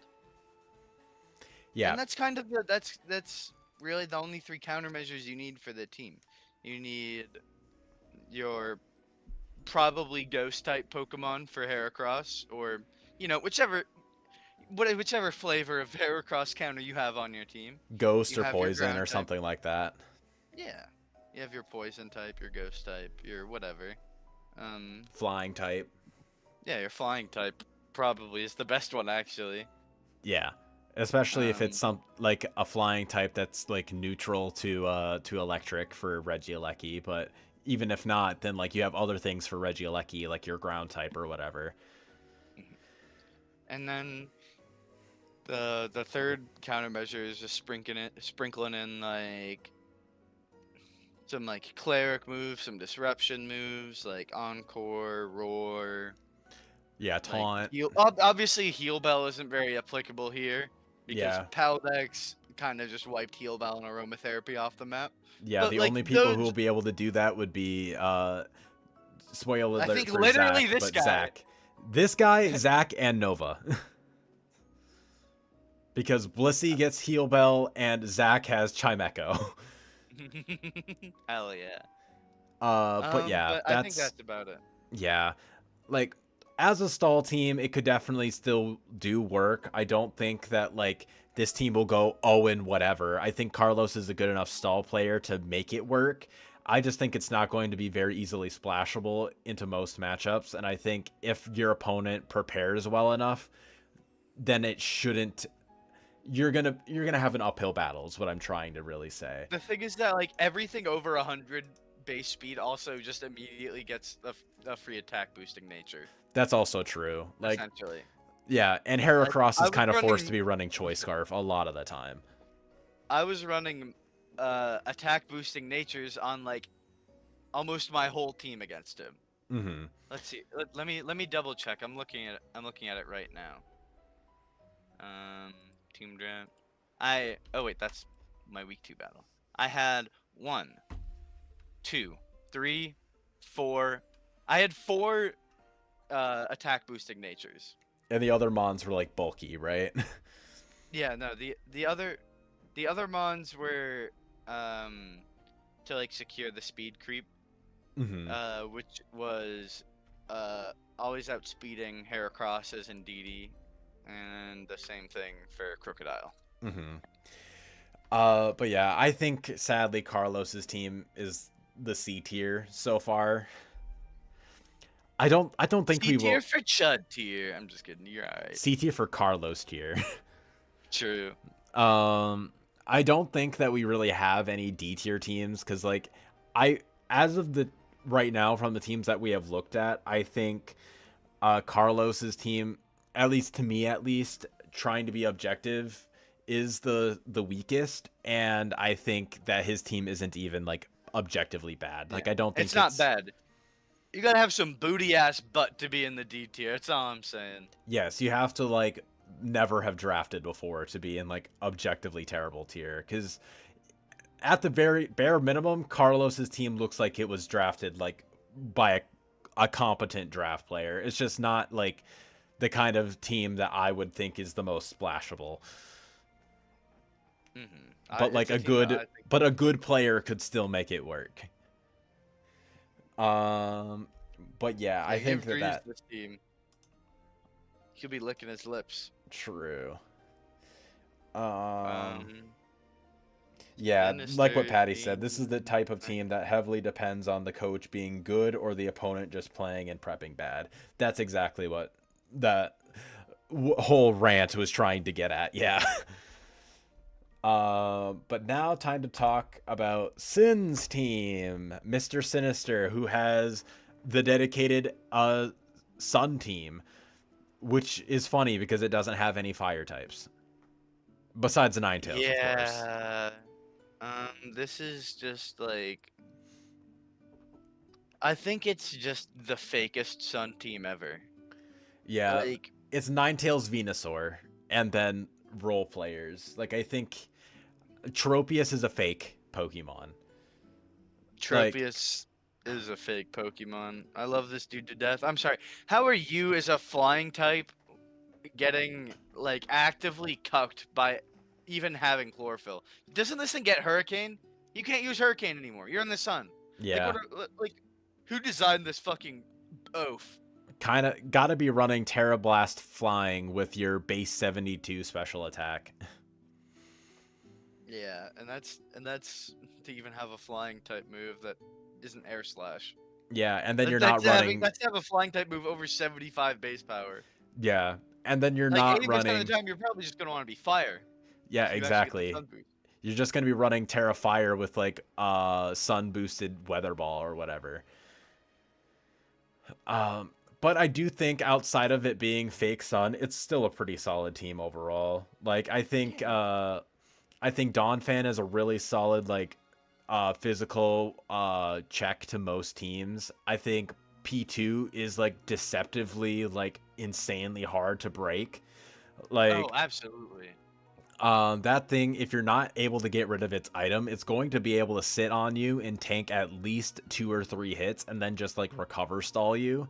Same deal with Vaporeon. Like if you're not able to get rid of its leftovers or its boots, it's going to be able to switch in very reliably.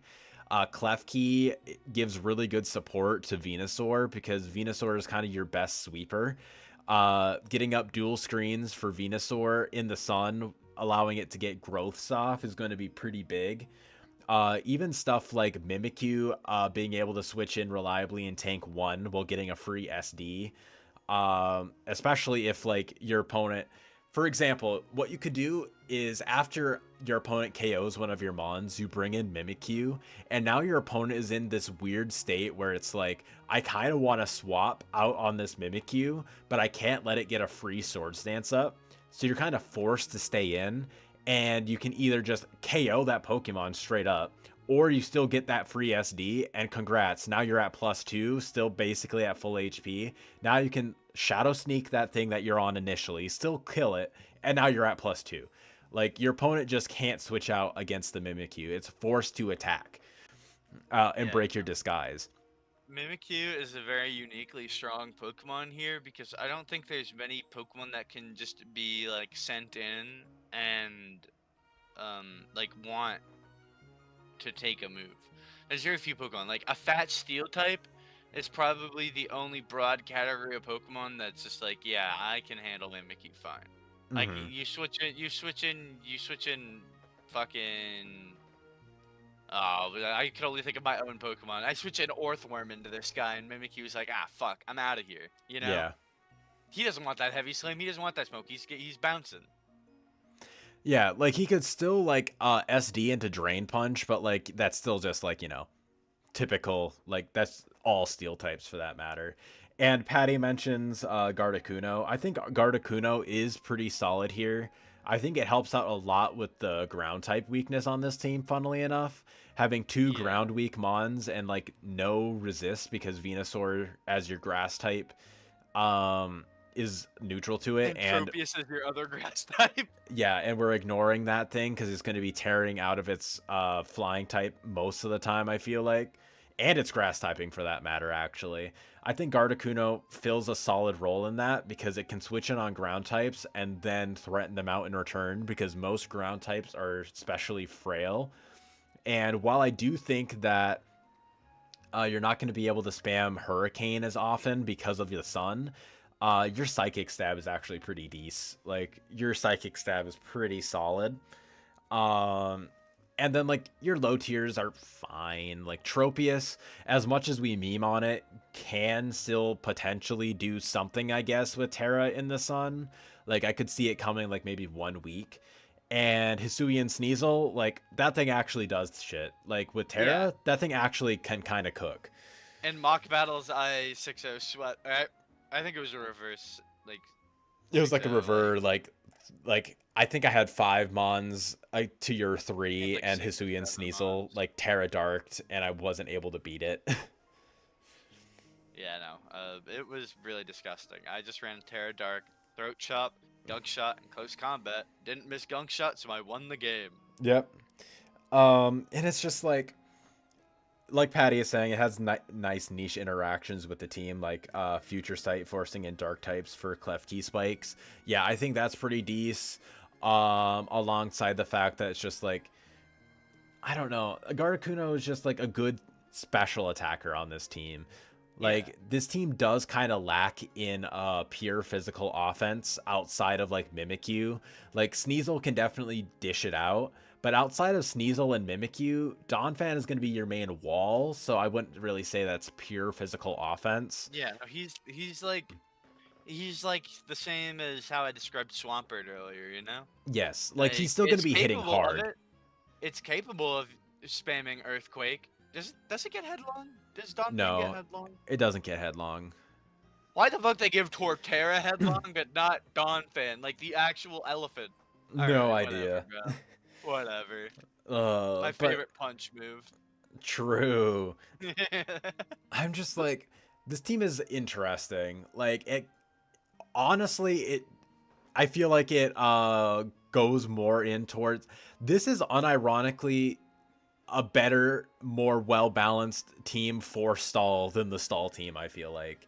Because you have... No, I agree. You could legitimately pull off Stall with Wish support on your fat guys. You got your P2, you got your Galarian Articuno to do like Future Sight stuff, probably like, I don't know, like Calm Mind, Roost maybe. This doesn't get Roost. I think it does, yeah. And then like Venusaur can still like chlorophyll sleep powder things. It can do like synthesis in the sun to fully heal itself if it wants to. Like, that's even. Yes, exactly. Like you can still do a lot of fun shit with like offensively. Like people are going to be prepping for your offense, so they're not going to be ready for when you whip out like the borderline stall tactics. Yeah. Which I feel like is what makes stall strong in draft, because you're not always going to be ready for every single stall piece when you have to prep so much for the potential offense. I So will say, if there was literally any other Pokemon on this team in Tropius' spot other than Tropius, I think I would like this team like 5 times more. I It's agree. just that, like, I'm sorry, this is just a wasted Pokemon slot. There's no reason a fire type should not be there. Like, True. I get if you love Tropius or whatever, like, yeah, no, you're able to love your guy. I'm not saying you can't love Tropius, but like, factually, logistically Yeah. speaking, I if don't there really was know. just I don't know if, what dude, he if would there was like replace a it with fucking though. Growlithe there, I would be like, yeah, that's better, you know? Yeah, Like intent literally support. a Growlithe. But yeah, I don't know. Like, I know Tropius is like super cheap, which is probably why he picked it up. Like, I think with Terra, this thing is like maybe 2 points, so I could see it. Oh, Uh, so Tropius is 1 point. yeah, but with Terra, With Terra, or is it still one? it is still 1 point. Okay, so yeah, I can understand it. It's a 1 pointer, and it could, in theory, do stuff on your team. I just think whatever it wants to do, Venusaur is just going to be better. Like the only thing that Tropius could potentially do is like just Venusaur's thing, but can also Terra Fire, but will still be weaker because Venusaur is just stronger. Yeah, but unironically, like I think Growlithe would just be better here. Yeah, Like like I was joking about that, but I'm looking Growlithe like it has Intimidate, it has Flash Fire. true. So it does Um, make it so that the team has more resistances to fire outside of just Vaporeon and Ninetales, to be fair, and Ninetales, but yeah. I think that this team definitely has its flaws, but I think it does have a lot of sauce that it can bring to the team for yeah, sure. I Um, what are we I thinking don't know. for the tier? I do I do think think that B this tier. I think sadly what? I do think that sadly this is either the bottom of B tier or the top of C tier. I could kind of The thing understand that. is that the offense like isn't bad, but like if you compare it to literally any other team, like it's underwhelming offense, but it can get the job done. Yeah, I can get that. Like once Venusaur goes down, you kind of have to just go into stall mode. Is kind of the issue. Like Mimikyu is strong, but it's also like it needs to set up first. And if you're kind of backed into the corner after losing your Venusaur and have to bring Mimikyu in for your offense, then Mimikyu is not going to be doing it for you. Like Mimikyu is There's best when you're in a good position. like I think only half of the team could be considered offensively threatening. Yeah. It's Ninetales with the sun boosted fire moves, Venusaur with like sleep powder and all that stuff. Not to say that Donphan isn't bad, but it's not like a threat in the same way that the other guys are. Hmm. Mimikyu is a pretty strong offensive threat.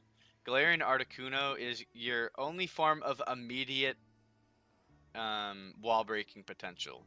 Yeah. It is really your only wall breaker, which is kind of rough. And Hmm. then Sneasel, he's got that. He's got that sword stance on him. And then Yeah, but not P2 is immediate only threatening offense. with analytic or special attack download. And that's like it. Yeah.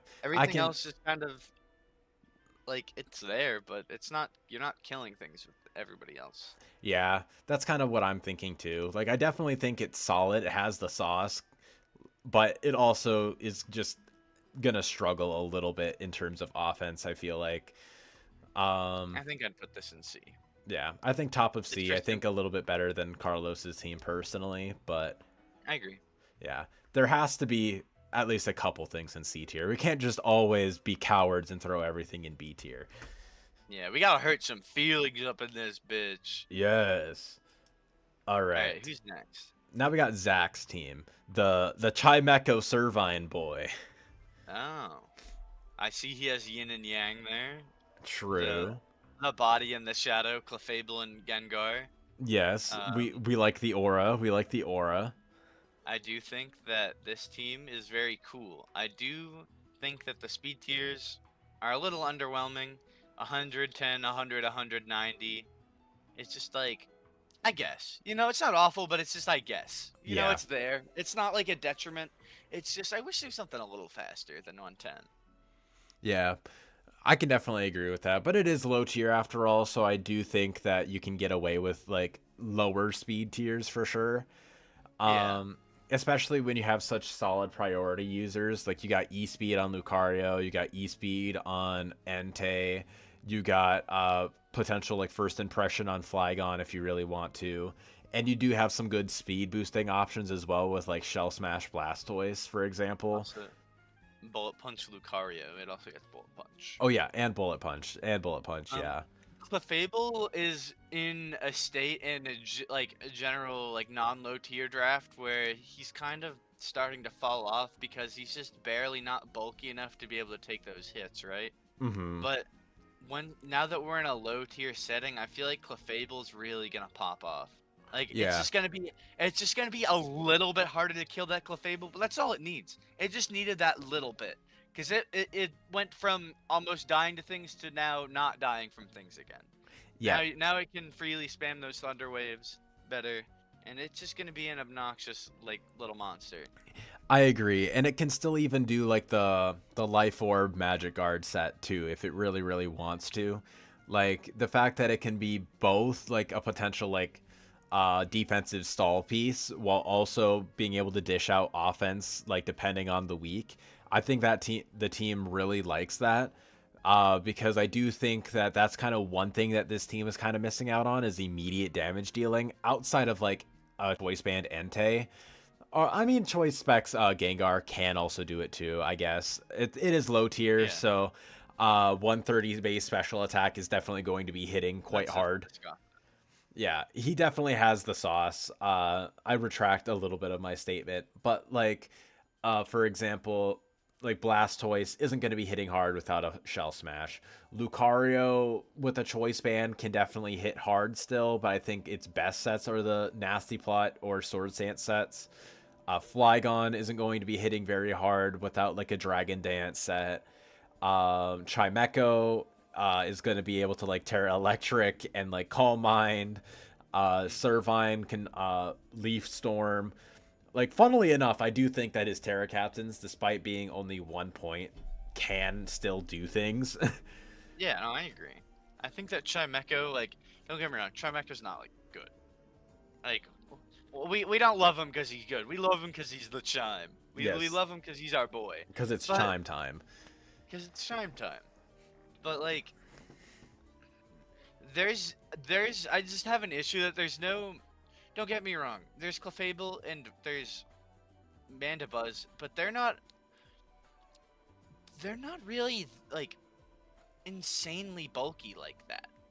Like I kind of there's no one disagree there's personally, okay, no. but There's no like 120 defense guy like on this team that's just like I'm going to sit here and I'm going to be the most obnoxious bitch you ever met. Like Mandibuzz is annoying and that's probably his best defensive like guy, but where's the Spadef wall?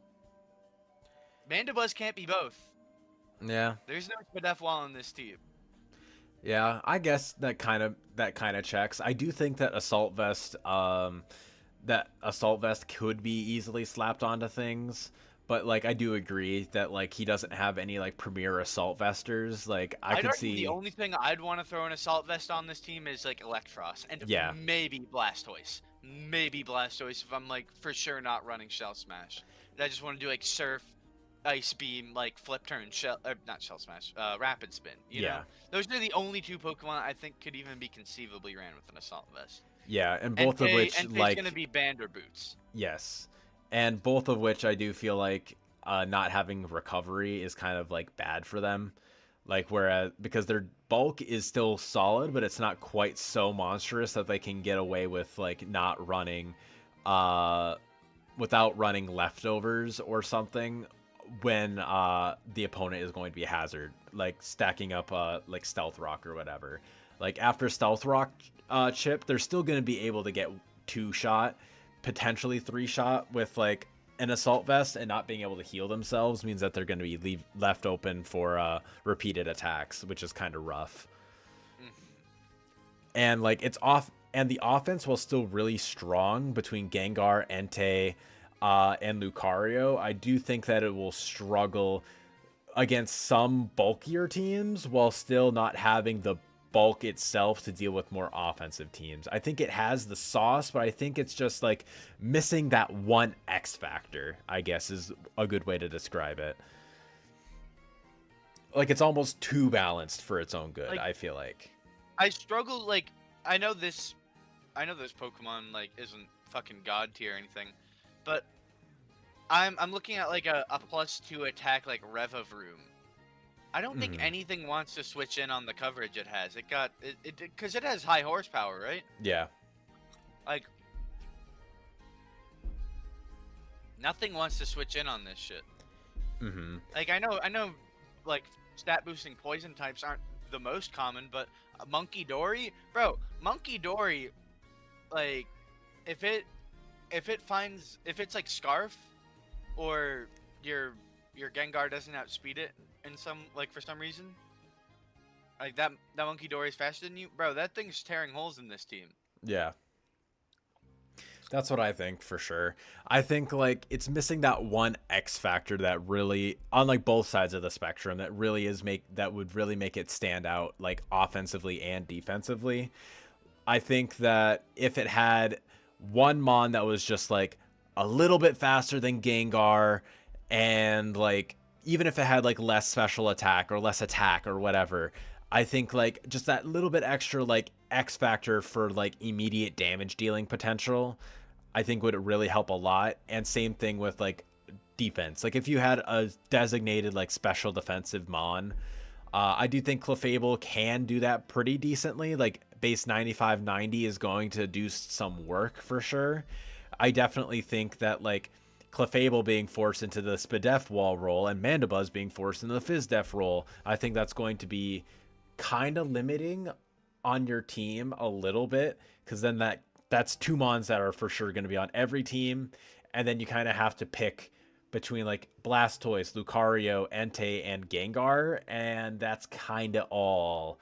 Like Flygon just isn't that guy, and Electros just isn't really that guy most of the time without Terra. And sure, the Terra captains, I love me some Chime Time, and Servine can definitely do work. I just think that they're not going to be able to do enough work to validate like a spot on the team over Gengar, Blastoise, Lucario, Entei, Clefable, or Mandibuzz, personally. Yeah, it's a very fair point to make, because like you're prepping for I feel 6 like Mons, basically. Yeah, I feel like it's going to be very hard to fit a Pokemon that is below Lucario on the team. Like, even, like, Electros. Like, yeah, he has Volt Switch, which is good. He has strong electric type moves. But so does Gengar. Gengar, nasty plot, he can Thunderbolt. Like, obviously Electros is pretty decent for, yeah, it can, like, do coil like, AV sets. stuff. Yeah, and, like, coil, and, like, it has its own things. But at the end of the day, there is a noticeable, like, quality of Pokemon, like, difference between, like, Clefable and Electros. Yes, for sure. So there, it's like an opportunity cost thing. I totally see where you're coming from with that. Yeah. I could definitely be smoking crack. And not be seeing the vision. I think that this team is like B tier below Nova. I think that this is a B tier team. I'd say it's a solid B.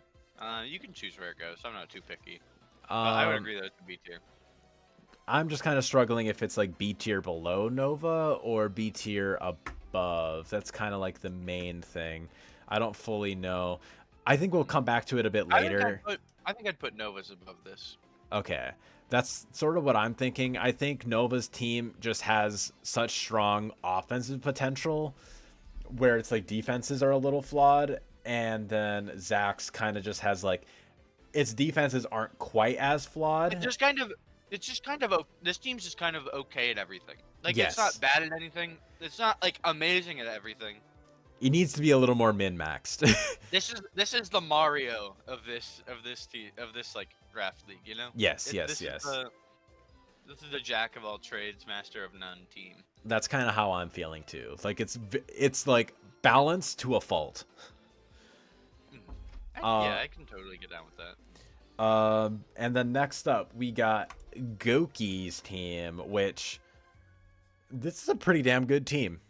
This is a pretty good team, I would say, and I'm jealous that they have my fucking bird.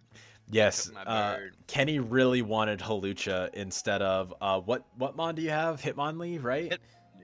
Yeah. Yeah, Kenny really wanted Halucha instead because he really wanted the flying type, and Halucha is really fast with Unburden and hits really, really hard. And it can do things outside of terrain better than Hitmonlee can. I just think that my team would be like, if I were to get Halucha instead of Hitmonlee, I think I would just be like an immediate S tier team. I was like, this will put me above the others. I need this bird. And then the pick right before me, this rascal, this little thief, he comes and he takes it right from under my nose. Hey Dex, I see you in the chat. Looking forward to when you catch up. But yeah, I think Goki's team is really, really solid. Like, so much potential like bulky offense while still having like really solid like actual offense. Like between Jolteon and Halucha, this team is really, really strong. Like just like, and then you also have Slaking, who like, sure, Slaking, you immediately think of it and it's just like, okay, whatever, it's just going to loaf. The funny thing about Slaking, you can slap on a choice band and click like body slam, and then you switch the next turn. Like, it doesn't work like how Hyper Beam does. Like, you can swap on the loafing turn. Like, oh yeah. And it's actually really bulky. Like, 150 HP, 100 defense, and 65 SPDF. Like, if you really wanted to, this is an Assault Vest user. Like, this is a really good Assault Vest mon. I agree. And then, like, tearing out of its normal type if you really want to. Or you just Terra normal, go for, like, fucking double edge, and just nuke something into oblivion. Like, this is the immediate damage dealing mon that, like, I think a couple of teams could need. And yeah, it has a lot of really good immediate damage dealing and setup potential. Between like Jolteon, it can be really good with specs. It can be really good with a Calm Mindset. Halucha, really good with a Choice Band or Choice Scarf. Also very good with the Unburden SD set with Arboliva. Arboliva hits as hard as a Weavile does, but on the special attacking side. And can set up grassy terrain to help out with Volcanion, Pheasantipity. It even can do a Trick Room mode if it really wants to with Golurk and having Farigiraf there. Glimmet can set up hazards. Fez is really good bulky. Is a really good bulky mon. Duraludon actually can kind of like do things in a low tier meta. Honestly, I think this might be one of, if not the best team, personally. I think that this is one of the best teams for sure. Yes. This is a very strong A tier. My only gripe with this team, and I really do only have one gripe with this team, is that the hazard setters just kind of suck. I'm not sending out Golurk being like, yeah, you're using Stealth Rock, bitch. No, you're using Poltergeist and you're doing 200% to that animal in front of you. Yeah. I do agree, but I do think that most teams can get away with just using Stealth Rock, and I think Duraludon can be fine at that. Like, yeah. No, I think Duraludon is like a decent setter. And I think Glimmet, while it's not like particularly amazing at being a hazard stacker, I think the fact that it's just like the option to set hazards is really good. Especially since like you come in, you tank your hit, focus sash up. Okay, that's a toxic spike up that your opponent now has to deal with. Whether it be like switching in their poison type or whatever, they now have to deal with it in some way. Or you lead it with a focus sash, boom, you hit it, get up a toxic spikes, and now you have stealth rock up. Like, it's a dedicated like focus sash lead mon, and I think it's less so the hazard stacking that's the issue. It's the reliable hazard stacking throughout the game because Golurk is your spin blocker. Is kind of the biggest thing. Yeah, and also Golurk, like, don't get me wrong, I'm seeing the stats and like 80s across the board is like okay, you know? But Ghost and Ground is just such a bad defensive typing. You get hit by so much shit for super effective damage. Yes. It's a great offensive typing, but it's a really, really bad defensive typing. Which, like, what that makes it kind of sucky that it's your spin blocker in a way, but at the same time, like, it's good enough. Like, it's good enough to get the job done. Yeah. I think my favorite part of this team is just how versatile it is. Like, it can do so many different things. I like how much prep it forces because Exactly. you have to be prepared for Volcanion spamming moves. You have to be prepared for terrain Halucha. You have to be prepared for Eviolite, Duraludon. You have to be running protect on on at least one thing for slacking. You know, Yeah, if you don't prep for if you slaking, respect it. if you don't prep for slaking, it will double edge you into next week, and it will kill you. The thing is that there's a couple of teams, and like I'm gonna say my own Pokemon again, just because it's right on the tip of my tongue, and it's like right there. There's certain Pokemon that just kind of invalidate the existence of slacking. Like, I'm sorry, I understand that he has dark coverage, but like I have a Dusclops. Yeah, I just switch in and immediately burn it. I don't care if you knock me off one time. Your guy is crippled now. yeah. That I traded my 1 point Pokemon to, like, don't get me wrong, slacking's also like fucking 2 points or whatever. Hmm. Like, but there's an amount of value, like difference in those two Pokemon. It's not a point thing; it's a value thing. And if you have the potential to sweep me with Double Edge, I'm willing to sacrifice an Eviolite and 40% to stop that from happening. Yeah. The biggest thing I would say with slaking is what you need most is some form of like slower pivoting to get it in reliably. So then you are able to get it in safely and it can force a swap. Because You're only for oh, example, like you gave that Dusclops example, you can switch in on the knockoff one turn, and then like Slaking can swap out into something else, and then like it can kind of just play that dance until Slaking ends up breaking it, and then you can still like continuously start throwing off your attacks. Like you have to play around it, is what I'm trying to say. yeah, and well, let's just hope that he doesn't have to run into a lot of ghost types with recovery because that dance might be a slow one. Yes, but I do think that's probably the biggest thing I'd say is that there's just not much slow pivoting outside of like Farigiraf. Yeah, your options are Farigiraf Baton Pass or literally killing one of your own guys with Memento. Yeah. Or just sacrificing a Pokemon and letting Slaking come in. Yeah.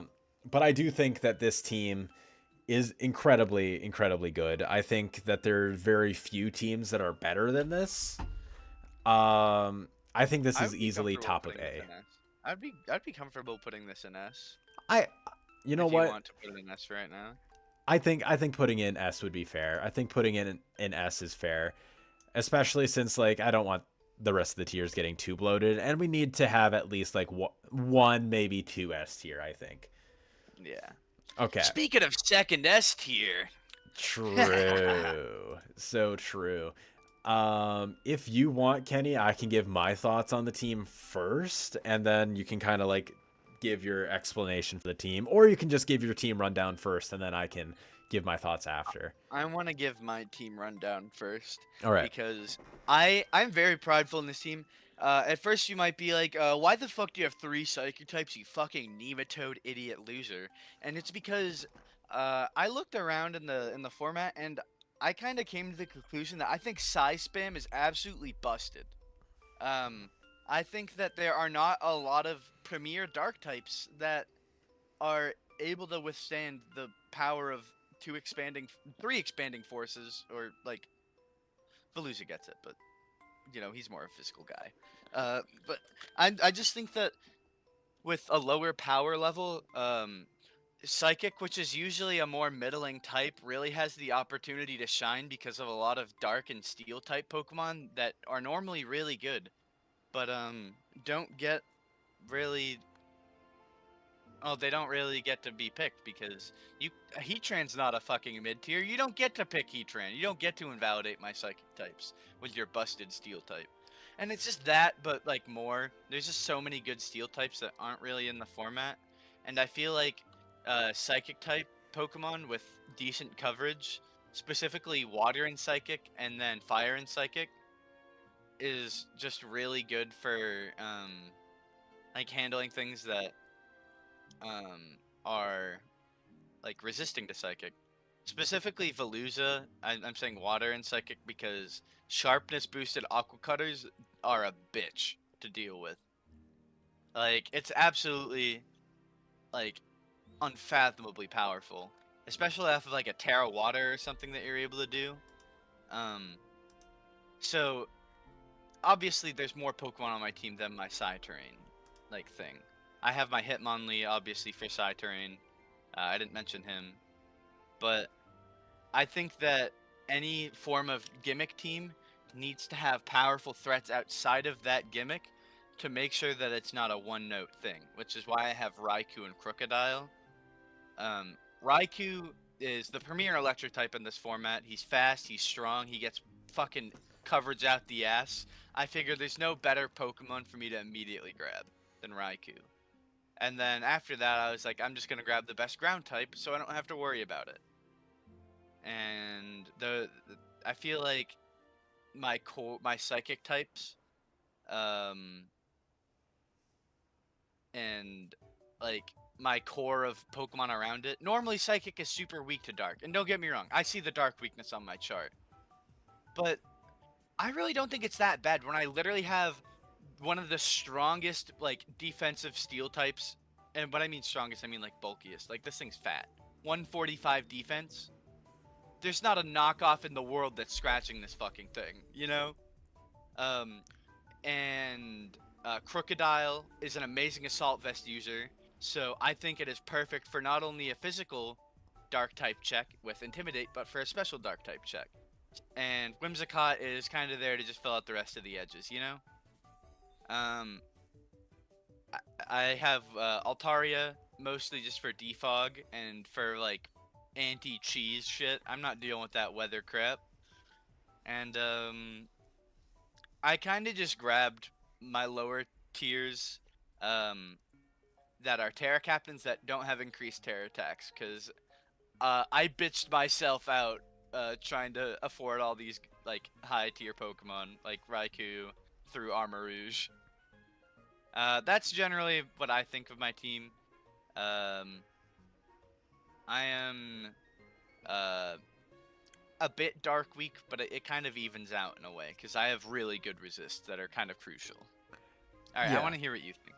Yeah, that's kind of like what I was going to be getting at. Of course, like I do really respect the Psy spam for sure. I think if your opponent doesn't have like a premier dark type, they're kind of forced to run Terra Dark on a lot of things, which is pretty easily like expected because if they don't, then you're just going to run over them with Psy spam. So Terra Dark is really easy to just like anticipate and then play around because like your opponent can only have 3 Terra Captains at most, and most teams have only like 1 or 2. And of those, usually it's only like 1 or 2 can reliably do that. So then, okay, they bring the Terra Dark guy for your psychic types. Oh, now you bring the Unburdened Hitmonlee. Congrats. Yeah, exactly. Like you just get close combat to the next dimension. Exactly. And Parapsychic doesn't work either because look at I have a Poltergeist spamming Dusclops.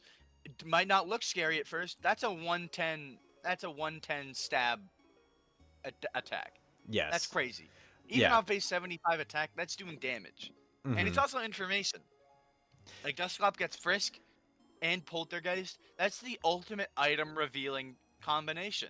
Yeah. I'm gonna scout out all of your items. I know what you're running now, which is such a boon. Like sometimes it's like, oh, I switch it in on the obvious heavy duty boots user. Oh, they're holding heavy duty boots. Who could have seen that coming? But like other times it's, oh, I'm switching my Dusclops in on your sweeper, but I don't know what item your sweeper has. So while I'm tanking that move from your sweeper, I'm also figuring out information about your sweeper. Yeah. Or for example, like I'm just gonna bring up like earlier when we were talking about like Mian Shao, for example. Mian Shao, you almost always know it's going to either be boots, or a choice like item, like choice scarf or choice band. Like Dustclops can kind of just swap in on that and just like relieve any sort of like idea that you have. Like, okay, you switch in like on the close combat, it's immune. You see, oh, it's choice band. Cool. I get a free Will-O-Wisp. Or you swap in and it goes for U-turn on you. You see that it's not a choice band at first because of the damage, of course. But now you know for sure that it's heavy duty boots if you don't have hazards up, or you know if it's choice scarf now. So then you know later on if you can afford to risk like Raikou taking damage against that thing. Like being able to do all that is really solid, and you don't even need it to Terra. Like it's nice a couple of times, I guess, where you could have it Terra. Same thing with Altaria for that aspect, because like Altaria can still like D-dance if you really want it to. Like it can still do work as a Terra captain. I But feel like those two Veluza is mons, like the go-to Terra, yes, and then the other two are like, you don't need to Terra, but like in the one or two games where you do need to, like, oh my god, you're gonna be a bitch. Especially Dusclops. Like, mhm, oh my god, this Pokemon is so annoying. Especially with Pain Split. It having a base 40 HP is a bad thing, but with Pain Split, it makes it into a better thing. yeah, Because now you're getting to full HP and you're cutting your opponent's health in like half immediately. Just exactly. off the bat. Yeah, and on top of that too, you were mentioning like opposing psychic spam, which is understandable. I do think that that's like a valid choice. But like not so much when there's like a crocodile right there who can swap in really easily on the opposing like psychic type.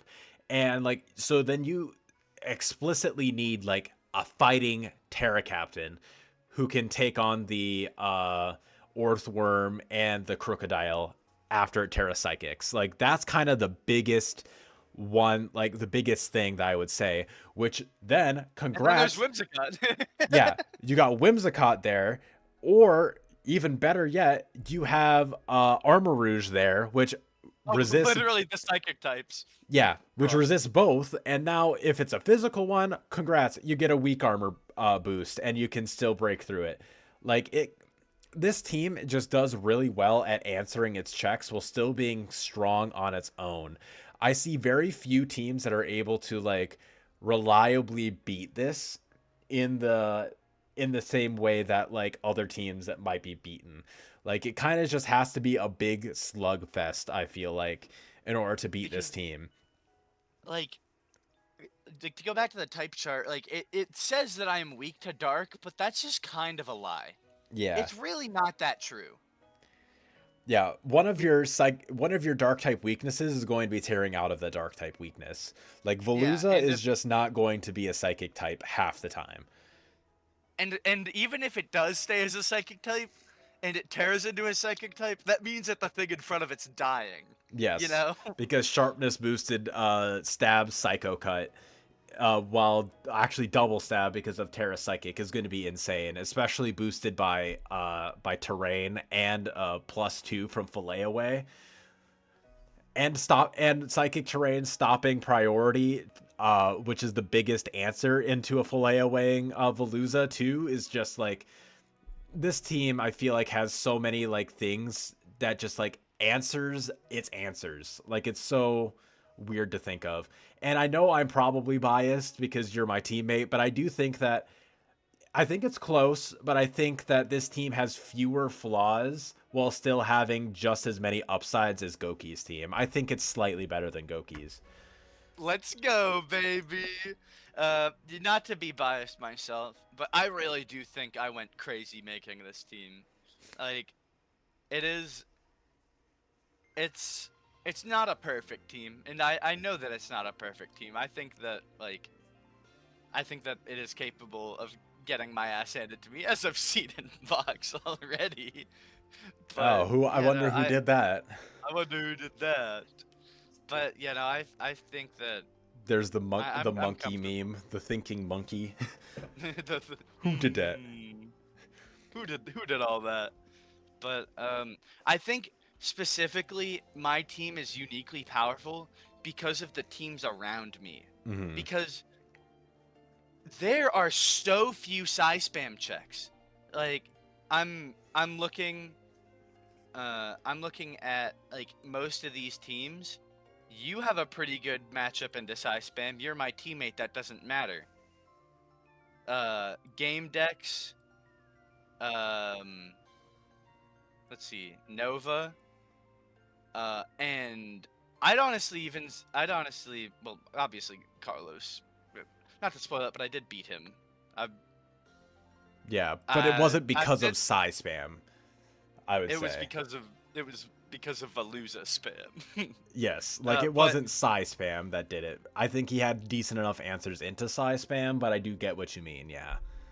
like I think it's just the amount of psychic weaknesses. Like there's just so many Pokemon on like all of these teams that just can't take psychic moves, and the ones that take psychic moves, a lot of them will just die to Aqua Cutter or Water move, Or one of your other teammates. or literally any of my other Pokemon on my team. But Hmm. I just think that Psychic is uniquely powerful in lower tier things because Psychic was like, oh wow, that fucking washed up old guy that peaked in high school. Like he was fucking amazing. He was the fucking quarterback star. And now we're back in high school. He's back being the star because all the best Pokemon of the other types are gone. Yeah. Because some of the best Pokemon in the game are Dark and Steel types because they're some of the best types.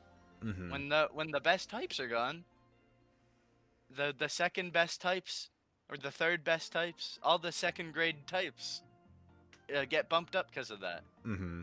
And I feel the same way about Dragon, and there being a decent amount less fairies. Yeah, Also, it being Paldex is an impact on that, but for sure. I like definitely agree with you there, Kenny. And I think depending on the matchup, it could go either way. I think Goki's team does have its unique upsides as well, especially with how versatile the team is. But I do mhm. think that its answers are still always answers, whereas your team has answers to its answers.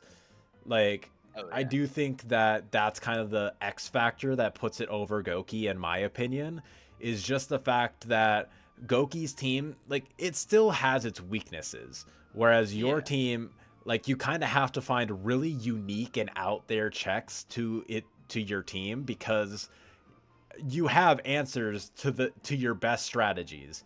You have answers to reverse size spam. You have answers to dark types. You have answers to even like just some like weird random mons. Like, and you have great speed tiers. You have a great like type chart overall, despite even being size spam. Because sure, you have 3 psychic types. One of them's a Terra Captain, and the other one is a utility mon, and then the other one's your sweeper. Like, they all do very different things. oh So yeah. I think that that's kind of all what puts it in like above the rest, in my opinion. But that isn't our last team. We have Linz's team next for our final team before we like rank teams overall. It won't be quite as in depth, but I do think that ranking the teams as a whole, I think will be pretty decent. Yeah. Okay, so looking at Linz's team, I don't I know what to think will of say this. I have issues and I have likes. My issues is that your fastest Pokemon is Screamtail, which is not an offensive Pokemon. To be fair, And I then do think in low tier, its offensive sets do get better. okay, I I'm not disagreeing. I'm not disagreeing. I do think that Screamtail is one of the most versatile Pokemon in draft, just in Hmm. general. He can do literally anything he wants. Encore, disable, wish, screens, setup, And it can set Thunder up on Wave. both sides because of bulk up or calm mind. Oh yeah, it has bulk up and calm mind. Um, but it can just do a lot. Like this Pokemon, This Pokemon's just a little bastard, and you'll never expect like what it's ready for. Yeah. But I do think that 110 or 111 speed and like this being your fastest Pokemon is like by this much is a little bit of an issue. Like if this Screamtail was on the Terrakion team, I'd be like, yeah, no, it's fine because you have Terrakion that's right there too. Yeah. But your fastest Pokemon that has an attacking stat of 100 or more is Sawsbuck. Yeah. Which, I mean, And Terra Sawsbuck can still, like, dish out damage. Like, it's low tier. Like, 100 base attack with 95 speed isn't the worst. Especially this is since... Skyman at home. Yes, this is Skyman at home. I do think that, like, Stab, Body Slam is going to do quite a bit. Funnily enough, this team, weirdly enough, is, like, almost like an Omni-Weather team. Like, when you look at it, Mm, like Sawsbuck would work out really good on a Sun team. Moltres would be really good on a Sun team. Same with Screamtail. But then it also has a Lola Slash to pair along with Slowking for a Hail team, or not Hail, but a Snow team. yeah. Lapras, who would also be kind of good on a Snow team, but also doesn't really benefit from the snow once it terras. So like would almost be better on a Rain team with Hydration. It's like, Or unless you spam like Terra Ice Blizzard or some shit like an mhm, absolute monster, which yes, I think is actually feasible since you have Smeargle for webs. I think you could actually get away with having a Lapras like a choice scar for Specs Lapras set. yeah. I definitely can agree with that. It's just like it's a very weird team where I don't see much like synergy within the team, but like objectively I think it's like okay. It's definitely it has its fire type weaknesses quite a bit. Like it has a quad weakness in a Sand Slash. Sure, it has a resist with Slowking and Moltres, but like I feel like you can still like work around them while still spamming a lot of fire type moves. Mm. Like, I feel like this team is uniquely weak to hazards. hmm, So I feel like only having a lone Sand Slash because they got rid of the fucking fart defog this gen. I think. yeah, I don't think Skuntank gets defog in Gen 9. yeah. It doesn't get defog in Gen 9, but for whatever reason, Girder still has it. Classic. Which, funnily enough, I do kind of think Girder would unironically work on this team. You have no fighting type right now, Yeah, no, I so was gonna say you don't have a fighting type, so actually I don't disagree with you there. yeah, I wouldn't mind Girder here. Um, I think a Shell Smashing Torterra could be threatening. I think Hisui and Gudra is really like strong, like both defensively and offensively.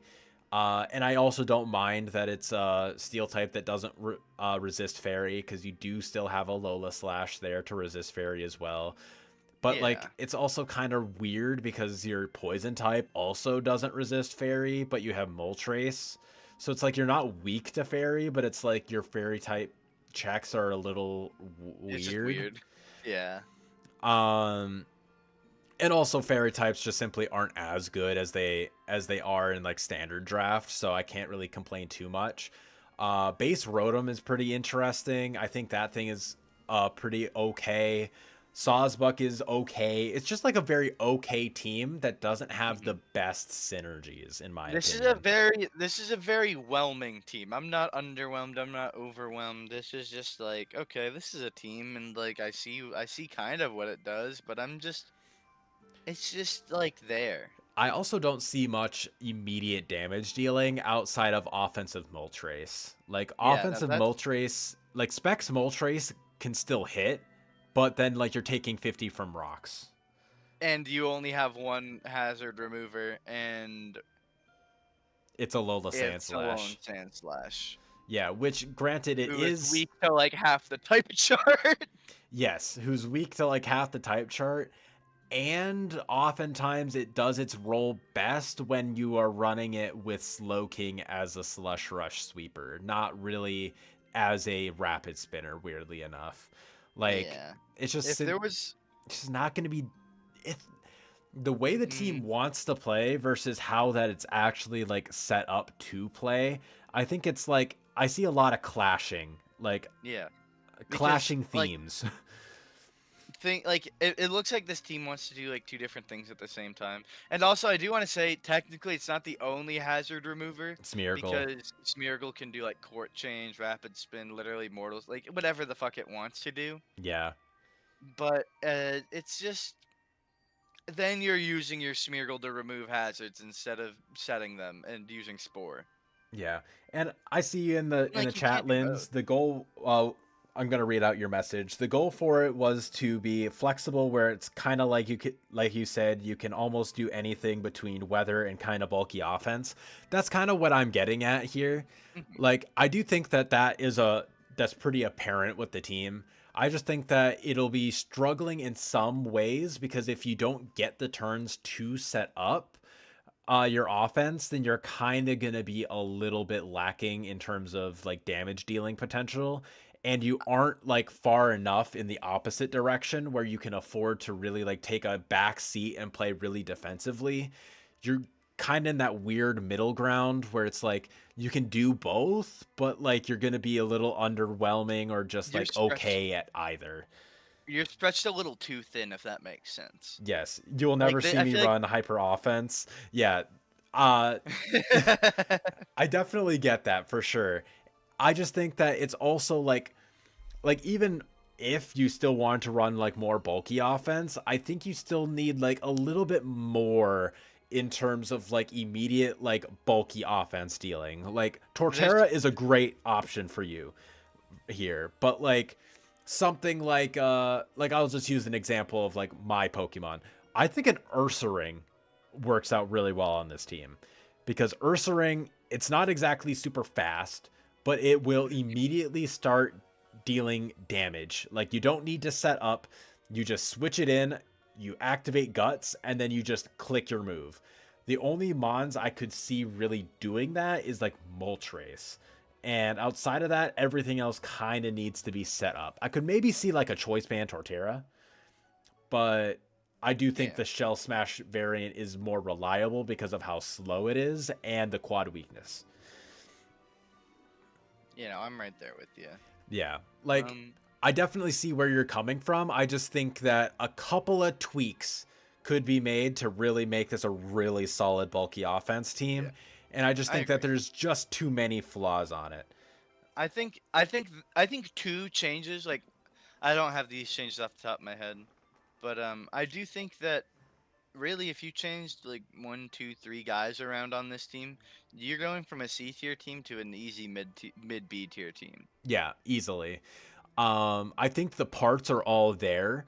I think that the snow core with Slowking Sand Slash could be pretty interesting. I don't know if maybe you could make that one of your Terra captains. I don't know if Yeah, I'm not sure how Sand many Slash points is that is. what? I was just saying, I'm not sure how many points that is. Like, there's a Yeah, chance that, I'm gonna check right now. yeah. Sand Slash. Alone Sand Slash is 8 points. Holy. That is pretty expensive. I can't lie. So I can understand why you wouldn't do that, but at the same time, like that's just an idea. Oh Like, no, he like can't tear it. Like it costs 8 points. oh, okay. I mean, yeah, yeah, I get that. It's just like I don't know. Just a couple of tweaks. I think Smeargle is a little like iffy here. I think Smeargle works better on more hyper offense like teams. So I do think that maybe dropping Smeargle and getting a different Mon would be a little better. I kind of like Sawsbuck on this team. I think Skunk Tank does well enough as is. I think it's a good overall generalized Pokemon. Maybe just getting like a couple of more like immediate damage dealers in there, and I think this team instantly like jumps up a tier. Reading your message here. From Dex, our battle today might be long. And then Lynn says, I did a battle with Helios and it was a 40 turns long on Showdown last night. We're here for days. Man. I'm looking Oh forward to man. seeing that. I'm looking forward to seeing that. But that's probably like my biggest thought with this team. Just a couple more like immediate damage dealers instead of maybe like Lapras. Um, and like Smeargle get like some immediate damage dealers, and this team instantly gets bumped up. But for now, I think that it has just enough flaws. What are we thinking for the tier list, Mr. Bot? Hmm. Hold on. I kind of What's like. the who's I the one like. with the 4 again? I forgot. This is Sinister's team. This is the Ninetales Sinister. Venu team. I think Sin's team is better. Yeah, I agree. Let's put it in the middle of C. In the middle of C. Yeah.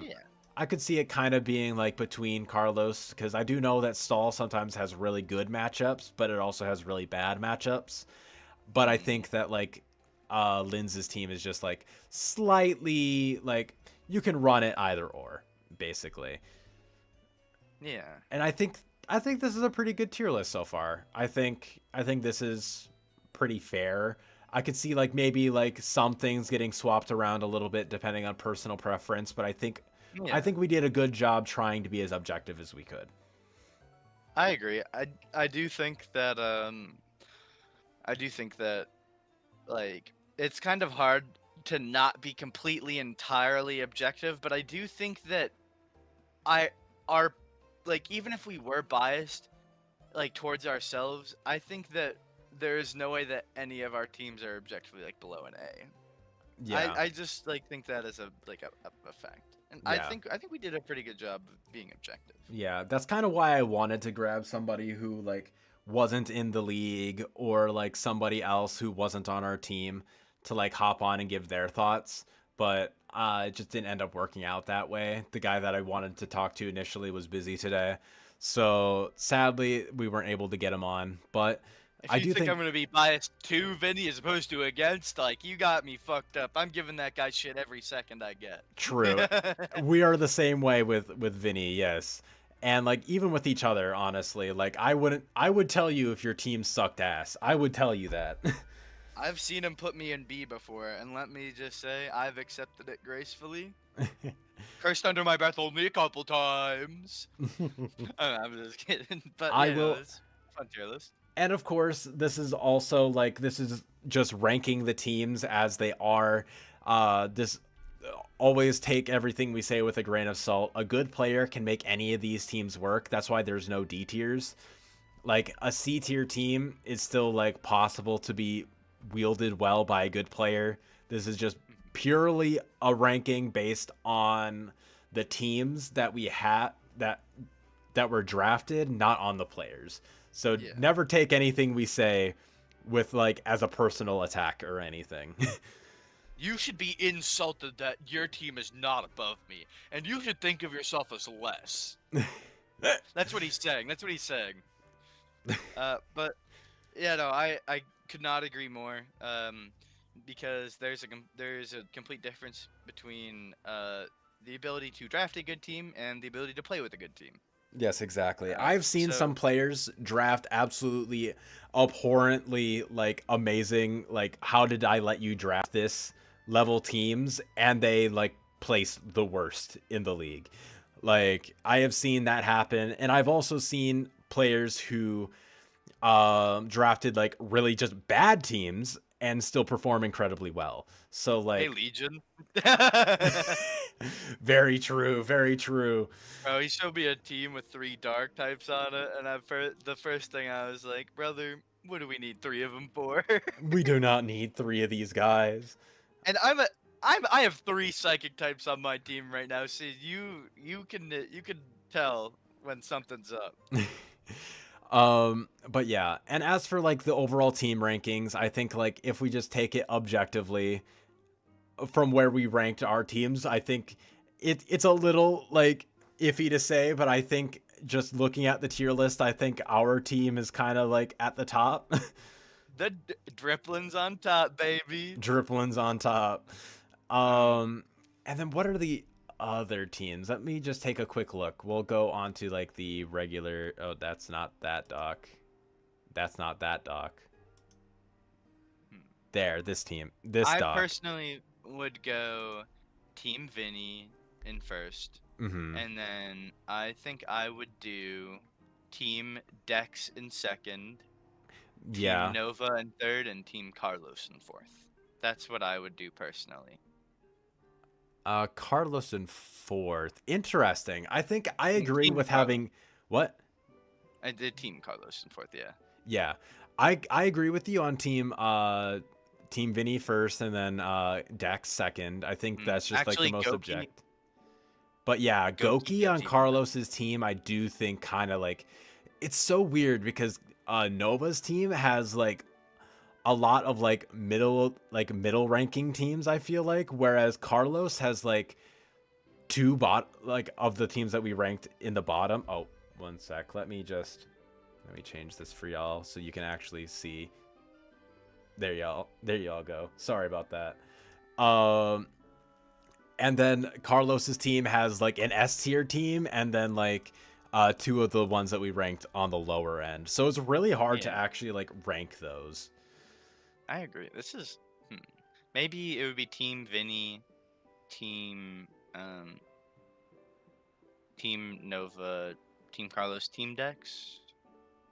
Oh man, dude, I don't know. This is tough. Yeah. You're right. I mean, Dex's team, I think, is second. I think Dex's team is second. Because Sorry, I got Nova and Dex mixed up. oh Fuck. yeah. Like I think it could be like flip flop between Nova and Carlos. It's just really tough when like you have like an S tier team alongside two like lower ranked teams, and then you have like purely like middle of the road teams.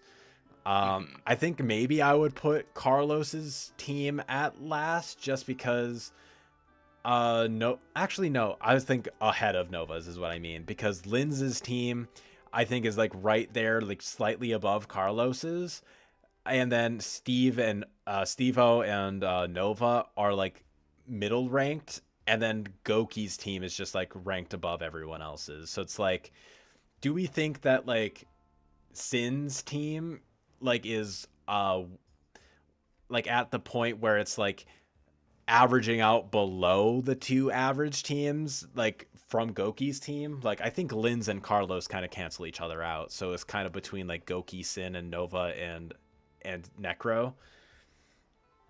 You get what I mean? Yeah. I think. Fuck. This sucks because like I think like having the second best team like should stand for something, but it's like having like an S and two C's balance out to what, like a B, you know? Yeah. Whereas Nova's team has like all B's, but then like one C. So that's like a I guess that would like even out to like a low B, whereas Carlos's team would be like a mid B maybe. okay, yeah. So I think I could see that then being like Vinny, Dex, Nova, and Carlos and Nova. I mean, Yeah, okay. I could think maybe that's see good. that.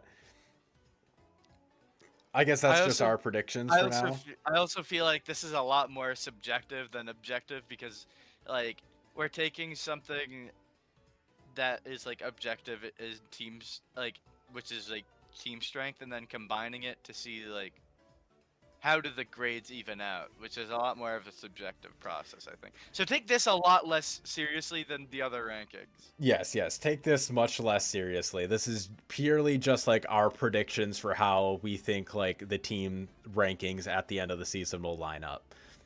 Yeah, I do think that it will go Team Vinny, Team Dex, Team Carlos, and Team Nova, though. Yes. I think that's what the correct order is. And this is just with no team changes or nothing whatsoever. Yes. If somebody changes up their team big time, like, this is, like, immediately invalidated, you know? This gets immediately What shaken up, up. Raz Dazzles? Hey, Welcome Raz. here, even though you're late. The best part is that this isn't stinky, stupid Twitch, and you can actually go back and watch it. Yes, you can do that. And I of course, hate Twitch so much because of that. Yeah. I agree. And the VOD will just be uploaded on my YouTube channel, so y'all can watch that at any point. You guys can skip ahead and watch any point, like if you guys missed the point on your team and you want to go back and rewatch that, or like find out any kind of like any tips or anything. And of course, like even if you guys like aren't on like our team or anything, I would be so down to like give you guys like advice in the comments if you guys want to drop any like questions on like what you would want like dropped or picked up. Like if you guys want to drop a comment on this VOD or even like send Or me on a like Discord. DM, like I'm always available. Like I might not be always available, but I'm always down to like talk strategy even if we're not on the same team. At the end of the Text day, him at 4 in the morning and he will answer. so true. But yeah, I'm so down for that. At the end of the day, I'm here to play Mons and have a good time. So anybody who is interested in making their team better, I would love to help out. So definitely don't be afraid to reach out. And with that, this is the NBBL low tier list. Let us know what we got wrong. Let us know how offended you are in the comments down below. Any final words before we start ending the stream here, Mr. Bot? Steve, I'm offended you put me in first place. I cannot believe you do that. Perfect words to finish the stream on. I hope you all have a good rest of your day, night, whatever time it is for you, and I'll see you guys next week for NBBL low tier. I don't know exactly when I'm gonna try uploading this. I imagine this will be Saturday uploads for me, so I will see you guys next week Saturday, and peace out. Peace out, Girl Scout.